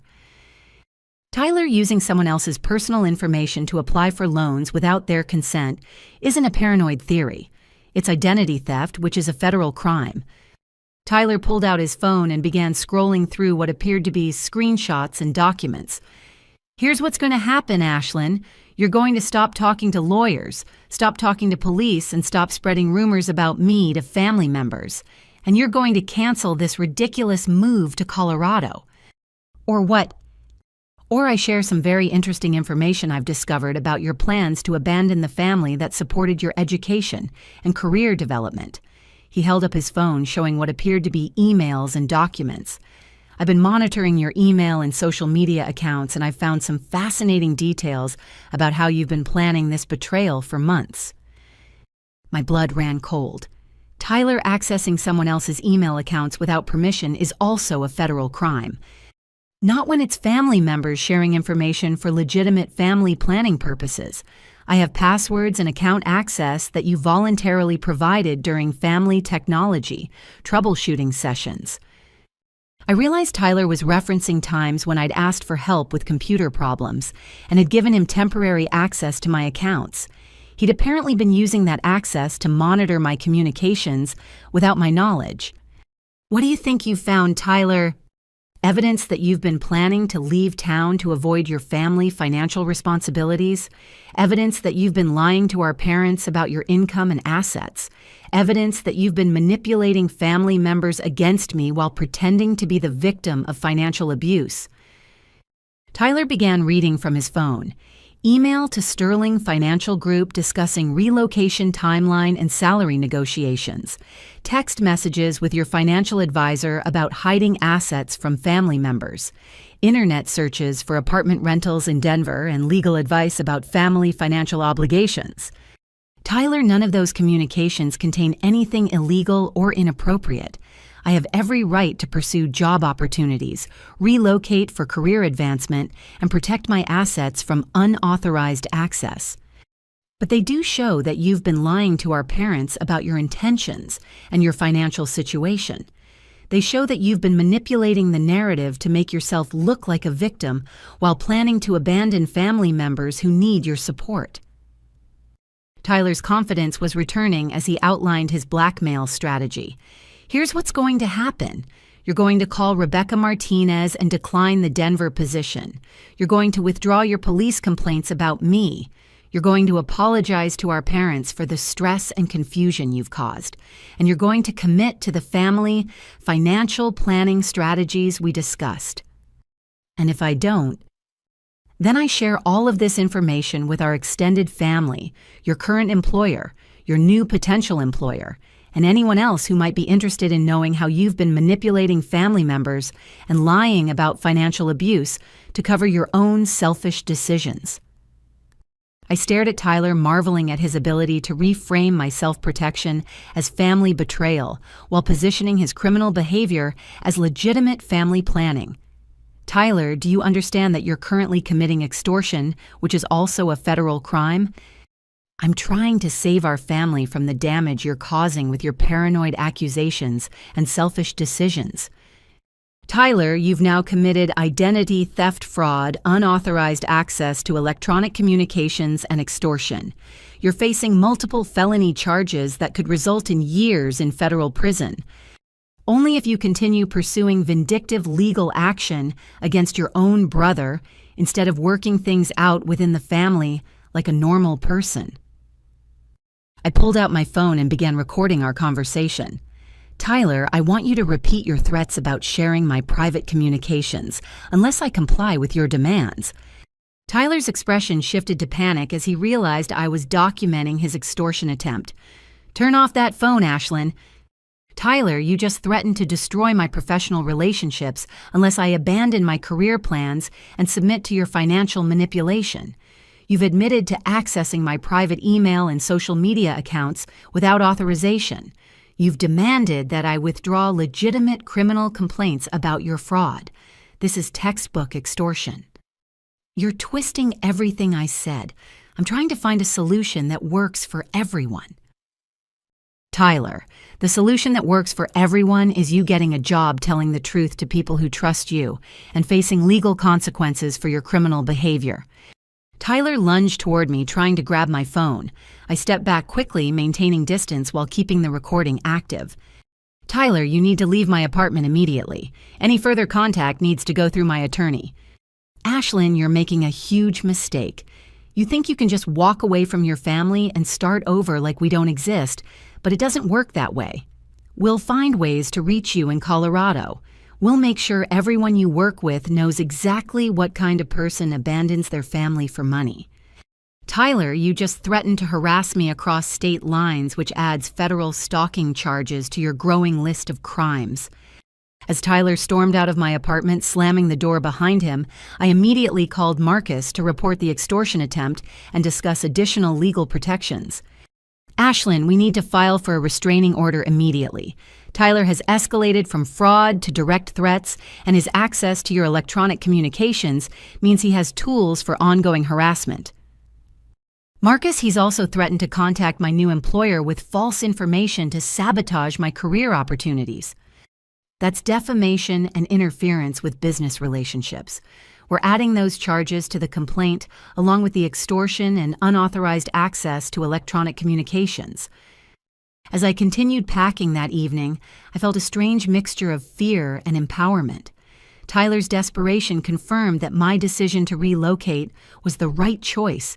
He was escalating his manipulation tactics because he realized his victim was escaping his control. But his threats also revealed the true scope of his entitlement. Tyler didn't just feel entitled to my money, he felt entitled to control my life choices, my career decisions, and my personal relationships. He saw my independence as a personal attack that justified criminal behavior and harassment.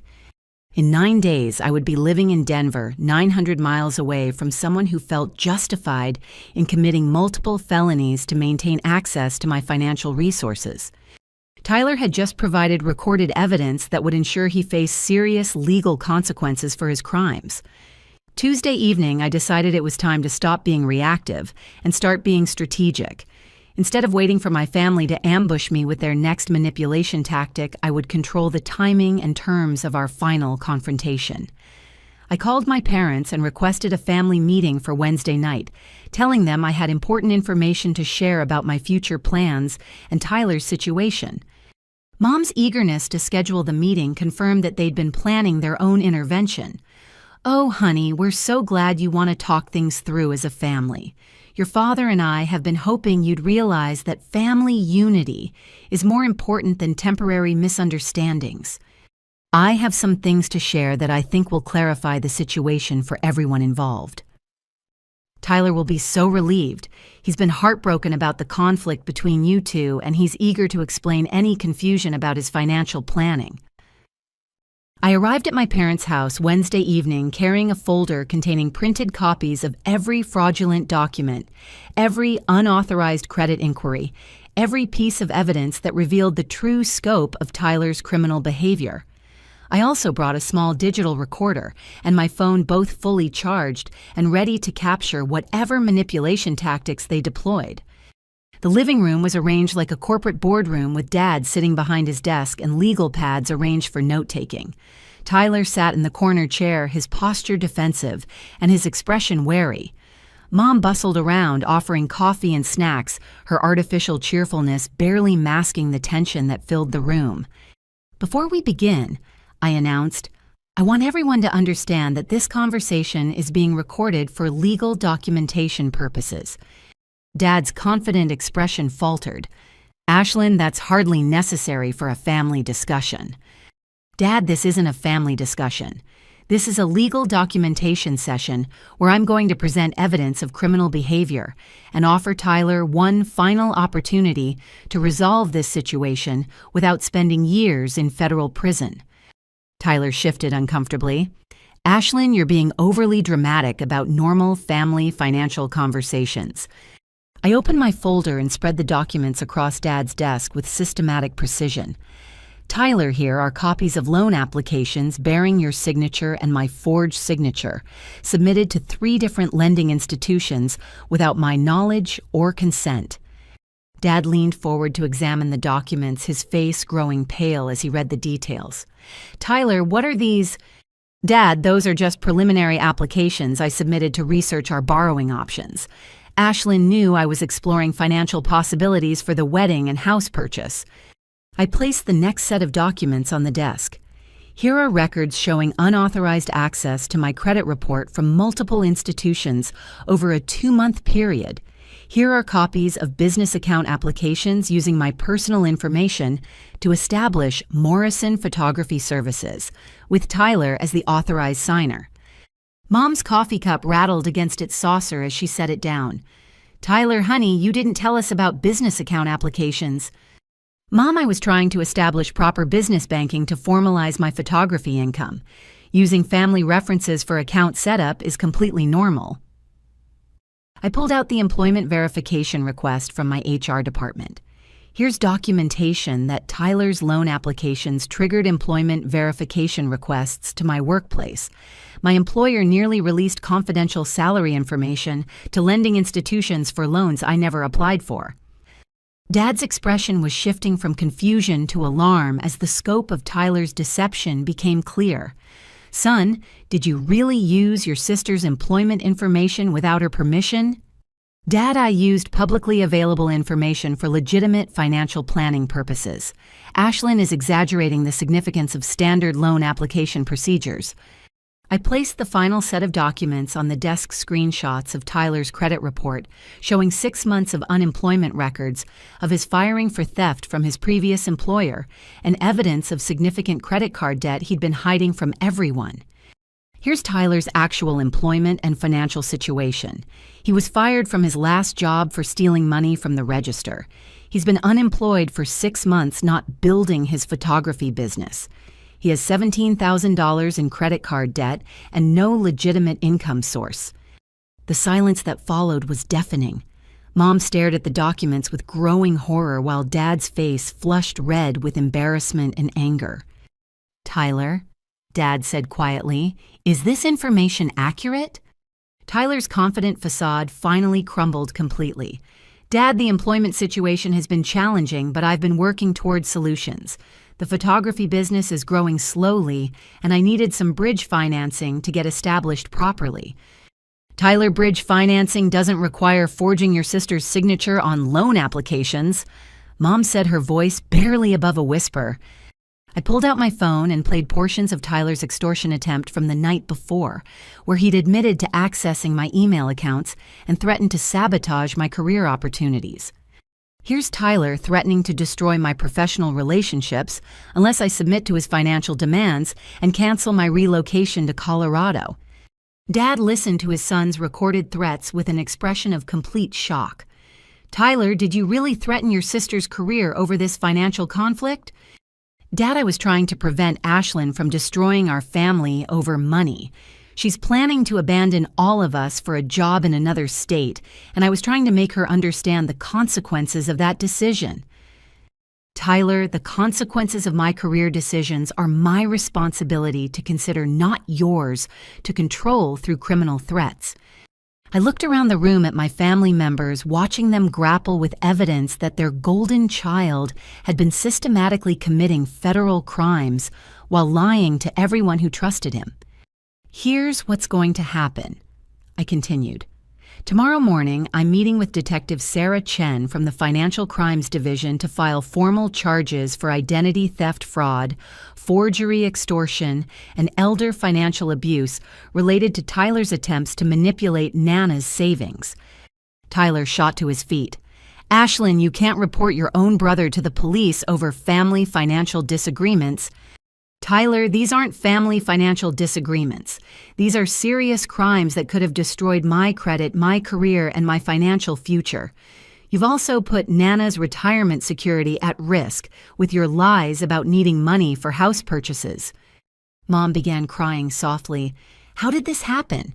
How did our family get to the point where we're talking about police and criminal charges? Mom, this happened because Tyler learned that he could avoid consequences for his choices by manipulating family members who love him. You and Dad have been covering for his lies and failures for years, teaching him that family loyalty means protecting him from the results of his own behavior.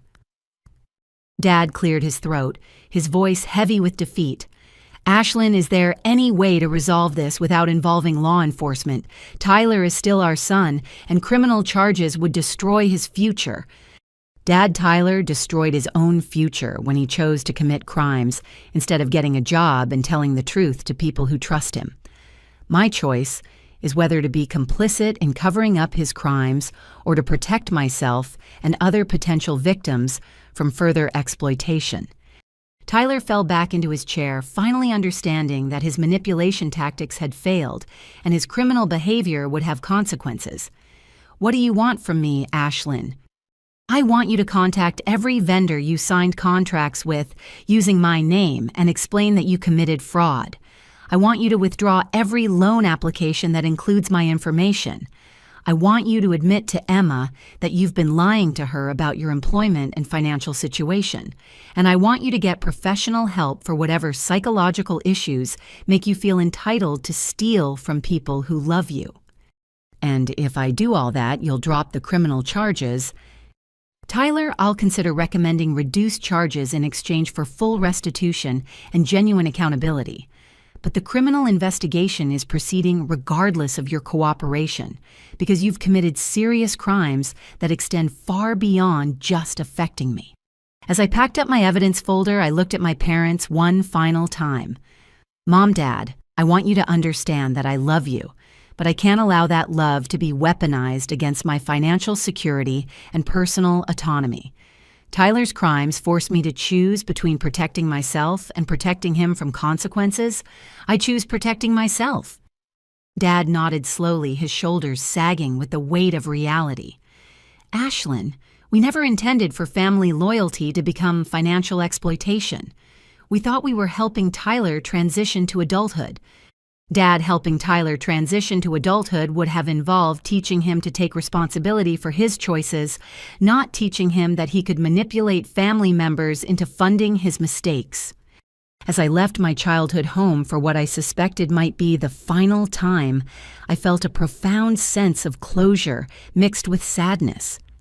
My family had taught me an invaluable lesson about the difference between love and manipulation, between support and exploitation, between loyalty and enabling criminal behavior.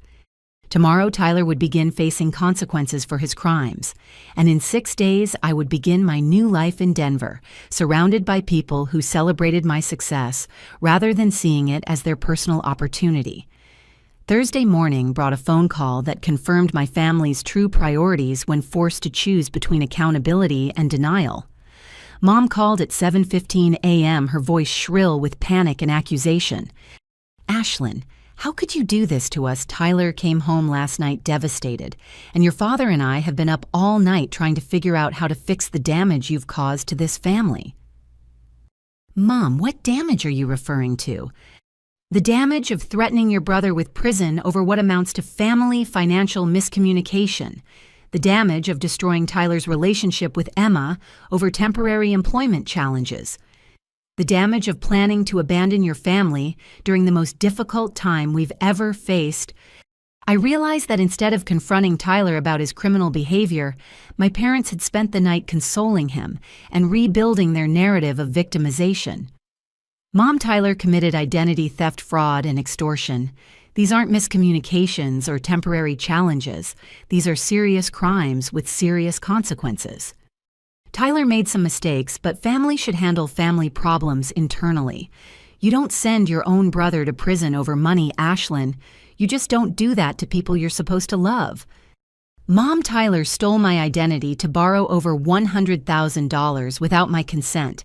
He lied to his fiancée for months about having a job. He threatened to destroy my career if I didn't submit to his financial demands.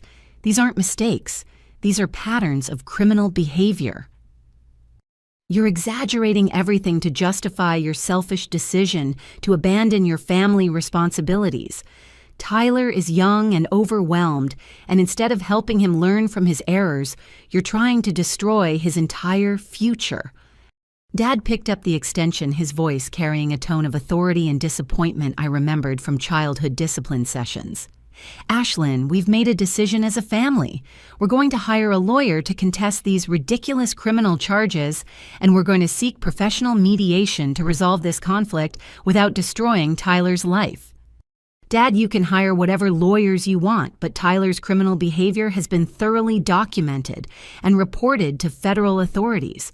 The evidence isn't a matter of family opinion, it's documented proof of identity theft and fraud."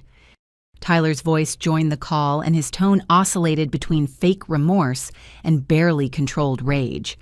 "Ashlyn, I'm willing to apologize for any misunderstandings about the loan applications, and I'm willing to participate in family counseling to work through our communication problems.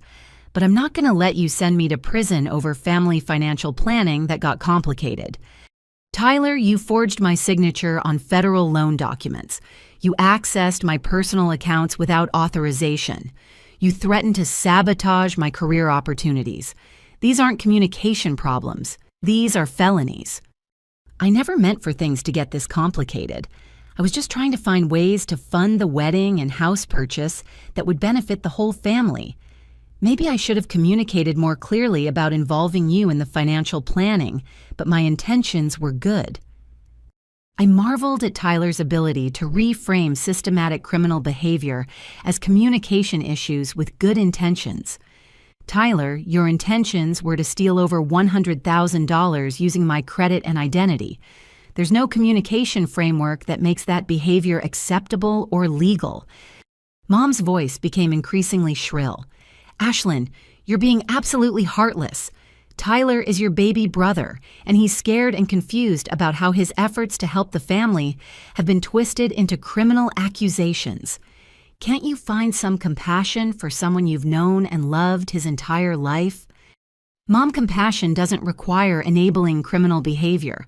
Love doesn't mean accepting theft and fraud. Tyler being my brother makes his betrayal more painful, not less serious. Dad's attempt at negotiation revealed the family's fundamental misunderstanding of the situation. "Ashlyn, what if Tyler pays back any money that was inappropriately borrowed, and we establish clearer communication protocols for future family financial planning? Would that be sufficient to resolve this conflict without involving law enforcement? Dad Tyler didn't borrow money inappropriately. He committed identity theft and fraud. The issue isn't repayment. The issue is that he committed federal crimes that could have destroyed my financial future and credit rating. Tyler's mask slipped again, revealing the angry entitlement that had driven his criminal behavior. Ashlyn, you act like I'm some kind of stranger who attacked you randomly. I'm your brother, and everything I did was intended to benefit our family's financial situation. Maybe my methods weren't perfect, but my heart was in the right place. Tyler criminals always think their hearts are in the right place. That doesn't make their behavior legal or acceptable. Mom's final attempt at emotional manipulation revealed how little she understood about accountability and consequences. Ashlyn, if you proceed with these criminal charges, you'll destroy Tyler's future employment possibilities, his ability to get married and start a family, his entire life trajectory. Is your need for revenge really worth destroying your brother's chance at happiness? Mom Tyler destroyed his own future when he chose to commit crimes instead of getting a job and telling the truth. I'm not seeking revenge. I'm protecting myself and other potential victims from someone who's proven he'll steal from people who trust him. Dad's voice took on a threatening tone. Ashlyn, if you insist on pursuing this vindictive legal action, don't expect to maintain relationships with family members who understand the importance of loyalty and forgiveness. You'll be choosing money over family, and that choice will have permanent consequences for your place in this family. Dad, are you saying that my place in this family is conditional on allowing Tyler to commit crimes against me without consequences? I'm saying that families protect each other, and what you're doing isn't protection, it's destruction. Tyler's final statement revealed the true depth of his entitlement and lack of remorse.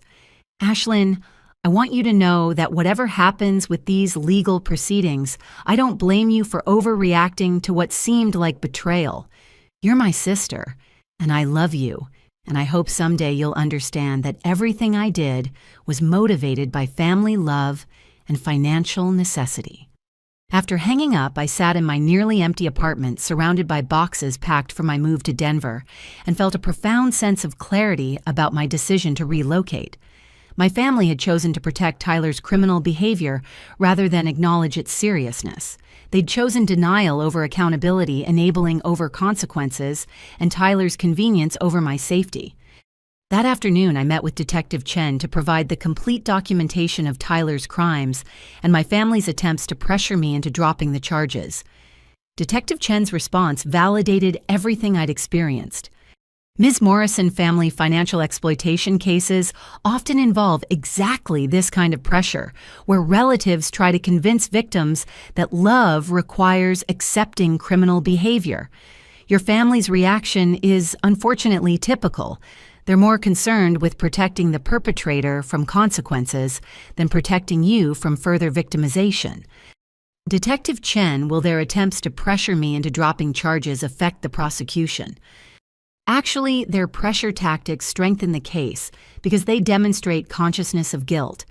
If Tyler's behavior was genuinely innocent, family financial planning, they wouldn't need to pressure you into silence. As I finalized the criminal complaints against Tyler, I realized that my family's meltdown had provided the clarity I needed to move forward without guilt or second-guessing. They'd shown me exactly who they were when forced to choose between protecting a criminal and supporting a victim. In 3 days, I would be living in Denver, beginning a life where my success would be celebrated rather than stolen, where my achievements would belong to me rather than being seen as everyone else's financial opportunity. Tyler would face federal charges for his crimes. My parents would face the consequences of choosing enabling over accountability. And I would finally be free to build a life based on my own choices rather than other people's entitlement. Friday morning arrived with the surreal calm that follows a storm. My apartment was completely packed, except for the essentials I'd need for my final 3 days in town, and the moving truck would arrive Monday morning to transport my life to Denver. I felt like I was living in the pause between my old life ending and my new life beginning. At 8 a.m. sharp, the movers arrived to load everything except my suitcases and the documents I'd need for my Tuesday start date at Sterling Financial. Watching strangers efficiently dismantle the life I'd built felt both liberating and melancholy. Every piece of furniture loaded onto the truck was another connection, severed to the place where my family had systematically planned to exploit my success. I deliberately not told my family about the exact timing of my departure, but somehow Tyler appeared in my apartment parking lot as the movers were finishing. He stood next to his car, not approaching, but making his presence known in a way that felt like a final attempt at intimidation. I walked over to him, my phone recording our conversation and my car keys ready for a quick departure if his behavior escalated. "Tyler, you need to leave. Any communication needs to go through my attorney." "Ashlyn, I just wanted to see for myself if you were really going through with abandoning everything we've built as a family." "Tyler, you destroyed what we'd built as a family when you decided to commit crimes against me. I'm not abandoning anything. I'm protecting myself from people who feel entitled to steal from me." Tyler's expression cycled through anger, desperation, and something that might have been genuine remorse. "You know what the worst part of this is? I actually convinced myself that I was helping our family by finding ways to access resources that were just sitting in your accounts unused. I told myself that successful family members have obligations to struggling family members." Tyler's successful family members have opportunities to help struggling family members. They don't have obligations to fund other people's lies and criminal behavior. "I know I messed up, Ashlyn. I know I made terrible decisions and hurt people I love. But did it really have to come to police and lawyers and moving 900 miles away? Couldn't we have found a way to work through this as family?" I studied Tyler's face, looking for signs that his remorse was genuine, rather than just another manipulation tactic designed to make me feel guilty for protecting myself. "Tyler, working through this as family would have required you to take full responsibility for your crimes, make complete restitution to everyone you've harmed, and demonstrate genuine change over time. Instead, you've spent the week denying your criminal behavior, blaming me for overreacting, and recruiting family members to pressure me into accepting your theft. Maybe I handled the aftermath badly, but that doesn't mean the original situation couldn't have been resolved without destroying our relationship. Tyler, you destroyed our relationship when you decided to steal from me. Everything that's happened since then has been consequences of that choice." Tyler leaned against his car, and for the first time in our confrontations, his posture suggested genuine defeat rather than strategic manipulation. "Emma won't take my calls. Mom and Dad are scared about legal fees and what this will do to their reputation in the community. Our extended family thinks I'm either a criminal or a victim, depending on which version of events they've heard. And now you're leaving permanently. Tyler, these are all consequences of your choices. Emma deserves a partner who tells her the truth about his employment and financial situation. Mom and Dad need to understand that protecting you from consequences taught you to be irresponsible and manipulative. Extended family members deserve accurate information about criminal behavior that affects them, and I deserve to build a life where my success isn't seen as everyone else's opportunity." "What happens now, Ashlyn? Do we just never see each other again? Do you just write off your entire family and start over like we never existed?" I considered his question, carefully recognizing that my answer would define the boundaries for any potential future relationship. "Tyler, that depends entirely on whether you're capable of genuine change and whether you're willing to accept full responsibility for your actions without expecting me to minimize their seriousness or pretend they didn't happen." What would genuine change look like? It would look like you getting a job and keeping it consistently. It would look like you telling the truth to people who trust you even when the truth is inconvenient. It would look like you accepting legal consequences for your crimes without blaming me for reporting them. It would look like you developing empathy for the people you've harmed instead of focusing on how your consequences affect you. Tyler was quiet for a long moment, apparently processing the scope of behavioral change that would be required for any future relationship. "That sounds like becoming a completely different person." Tyler, it sounds like becoming a responsible adult who respects other people's boundaries and autonomy. If that seems like becoming a completely different person, then maybe the person you've been isn't someone worth preserving. As the moving truck pulled away from my apartment complex, carrying my possessions toward a new life in Denver, Tyler made one final statement that revealed more self-awareness than I'd expected from him. Ashlyn, I want you to know that I understand why you're leaving, even if I wish there was another way. I've spent my entire adult life avoiding consequences and expecting other people to clean up my mistakes. Maybe facing real consequences for the first time will teach me things that 25 years of family protection never did.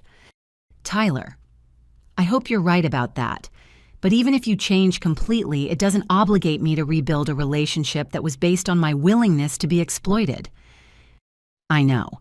And maybe that's what I need to understand, that relationships aren't about what people owe each other, but about what they choose to give each other.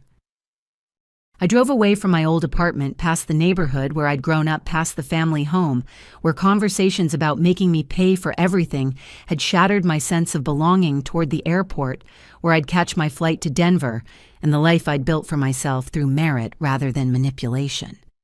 My phone contained recordings of criminal confessions, contact information for victim advocacy services, and text messages from Rebecca Martinez welcoming me to my new professional team. My suitcase contained clothes for job interviews I'd earned through competence rather than family connections. Most importantly, my bank accounts contained money that belonged to me, protected by security measures that prevented access by people who felt entitled to exploit my success.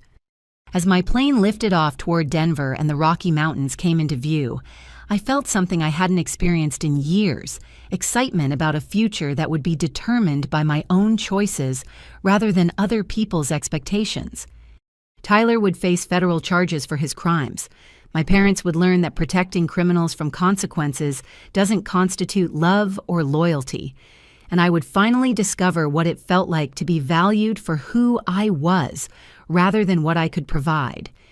3 hours later, I landed in Denver as a free woman ready to build a life where success was celebrated rather than stolen.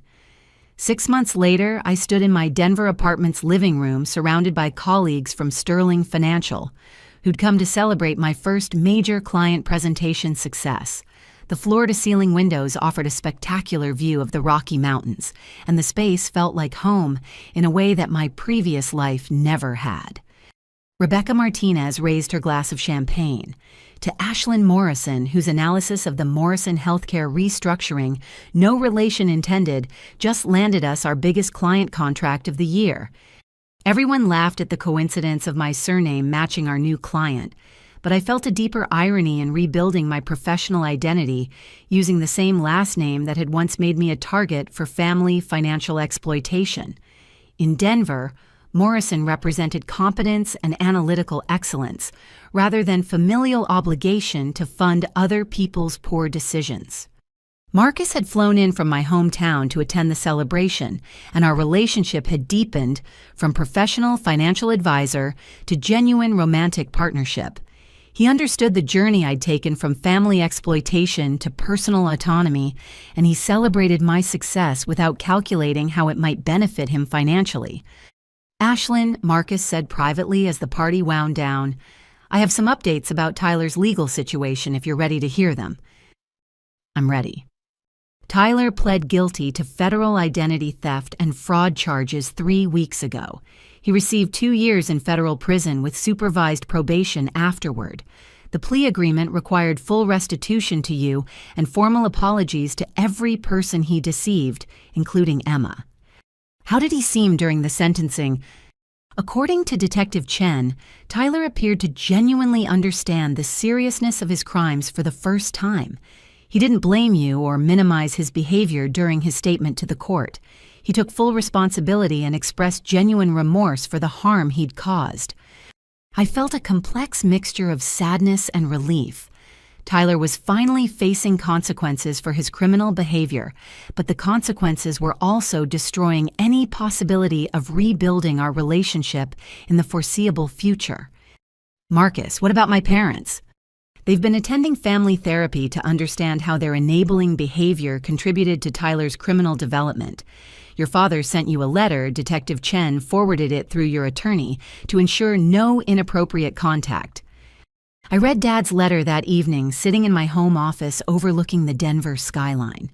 His words reflected a level of self-awareness I'd never expected from him. Ashlyn, your mother, and I have spent 6 months learning about financial exploitation within families, and we've come to understand that we failed you as parents in fundamental ways. We taught Tyler that his needs justified manipulating people who loved him, and we taught you that your success made you responsible for funding other people's failures. We turned family relationships into financial transactions, where love became conditional on your willingness to be exploited. We don't expect forgiveness, and we don't expect you to rebuild a relationship with us. We understand that you needed to protect yourself from people who saw your achievements as their opportunities. We're grateful that you had the strength to choose your own well-being over our manipulation, even when it meant facing tremendous family pressure to enable criminal behavior. Tyler is receiving counseling in prison, and he's beginning to understand the difference between genuine financial hardship and entitled manipulation. He asks about you sometimes, but he doesn't expect contact or forgiveness. He understands that rebuilding trust would require years of consistent behavioral change that he hasn't yet demonstrated. We love you, Ashlyn, and we're proud of the life you've built in Denver. We hope someday you'll be able to think of us without anger or hurt, even if you never choose to rebuild family relationships that were based on exploitation rather than genuine care. 3 weeks later, I received a letter from Emma, who had moved to Seattle and was thriving in a marketing position with a tech startup. Her letter brought updates that surprised me with their positivity. Ashlyn, I want to thank you for your honesty about Tyler's deception. Leaving him was the most difficult decision I'd ever made, but it was also the decision that saved my financial and emotional future. I've learned that healthy relationships are built on truth rather than fantasy, and I'm grateful you helped me understand that love doesn't require accepting lies. I've been dating someone wonderful, a software engineer named David, who values honesty and shares financial responsibilities equitably. We're planning a simple wedding next spring that we're paying for ourselves, and I finally understand what it feels like to build a life with someone who sees my happiness as more important than his convenience.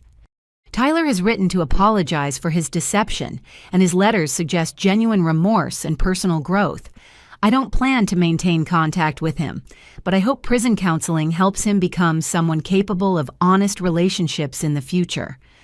On a snowy Sunday in February, exactly 1 year after I'd overheard that devastating conversation about making me pay for everything, I sat in a Denver coffee shop, video chatting with my maternal grandmother, Nana, who had become my strongest family supporter. Ashlyn, honey, I want to apologize again for almost giving your parents money for Tyler's house down payment. I should have talked to you directly instead of believing their version of family financial planning. Nana, you were manipulated by people who had practiced lying to family members they were supposed to protect. That's not your fault. I've learned a lot this year about financial exploitation within families, and I've changed my banking to prevent anyone from pressuring me into financial decisions. I've also been talking to other elderly friends about protecting themselves from family members who see their savings as family resources. Nana, I'm proud of you for recognizing manipulation tactics and protecting yourself. Ashlyn, I want you to know that I see what you've accomplished in Denver, and I'm amazed by your strength and independence. You built a life based on your own merit and choices, and that's exactly what young people should do. That evening, as I prepared my presentation for the following day's board meeting, my phone buzzed with a text from an unknown number. Ashlyn, this is Tyler. I'm not supposed to contact you directly, but I wanted you to know that I understand now why you had to leave and report my crimes. Prison counseling has helped me recognize that I felt entitled to other people's money and success because I'd never learned to create my own. I don't expect forgiveness or contact, but I want you to know that your decision to protect yourself forced me to face reality for the first time in my life. I hope you're happy in Denver. You deserve to build a life where your success belongs to you. I stared at the message for a long time, processing the first communication from Tyler that didn't contain manipulation, blame, or expectation of my response. His words suggested genuine growth and accountability, but they also confirmed my decision to build a life where family relationships would be based on mutual respect rather than exploitation. The next morning, I stood before Sterling Financial's board of directors, presenting analysis that would reshape our approach to corporate restructuring and generate millions in revenue. My colleagues respected my expertise, celebrated my contributions, and valued my judgment without calculating how my success might benefit their personal finances. After the presentation, Rebecca pulled me aside with news that felt like the universe rewarding my courage to choose myself over family manipulation. Ashlyn, the board, was so impressed with your analysis that they're creating a new senior director position specifically for you. The promotion comes with a $40,000 salary increase and leadership of our new corporate restructuring division. That evening, I called Marcus to share the news, then sat on my apartment balcony watching the sunset paint the mountains in brilliant colors. My phone contained congratulatory messages from colleagues who celebrated my achievements without strings attached. My bank account contained money that belonged entirely to me, protected by security measures that prevented access by people who felt entitled to exploit my success. Most importantly, my future contained possibilities determined by my own choices rather than other people's expectations. I'd learned that true family supports your growth rather than exploiting your success, that love isn't transactional, and that protecting yourself from financial and emotional manipulation isn't selfish. It's necessary for building an authentic life where relationships are based on mutual respect rather than exploitation. Tyler was learning accountability in federal prison. My parents were learning about enabling behavior in family therapy. Emma was building a healthy relationship based on honesty rather than deception. And I was discovering what it felt like to be valued for who I was rather than what I could provide. Sometimes protecting yourself from people who claim to love you is the most loving thing you can do for them and for yourself. Sometimes walking away from family manipulation is the only way to preserve your capacity for genuine relationships. And sometimes choosing your own well-being over other people's convenience is exactly the choice that enables everyone to grow into healthier versions of themselves.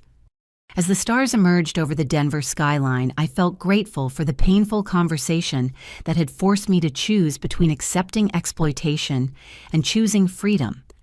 That choice had led to a life where success was celebrated rather than stolen, where achievements belonged to the person who earned them, and where family relationships could be rebuilt on foundations of respect rather than financial obligation. Have you ever faced a situation where family loyalty conflicted with your personal boundaries and financial security? How did you navigate the difficult balance between supporting loved ones and protecting yourself from exploitation? I'd love to hear your thoughts and experiences in the comments below. If this story resonated with you, please like this video and subscribe for more stories about overcoming family manipulation and building authentic relationships. Share this with anyone who might benefit from understanding that love doesn't require accepting criminal behavior and that choosing yourself isn't selfish when others are choosing to exploit you.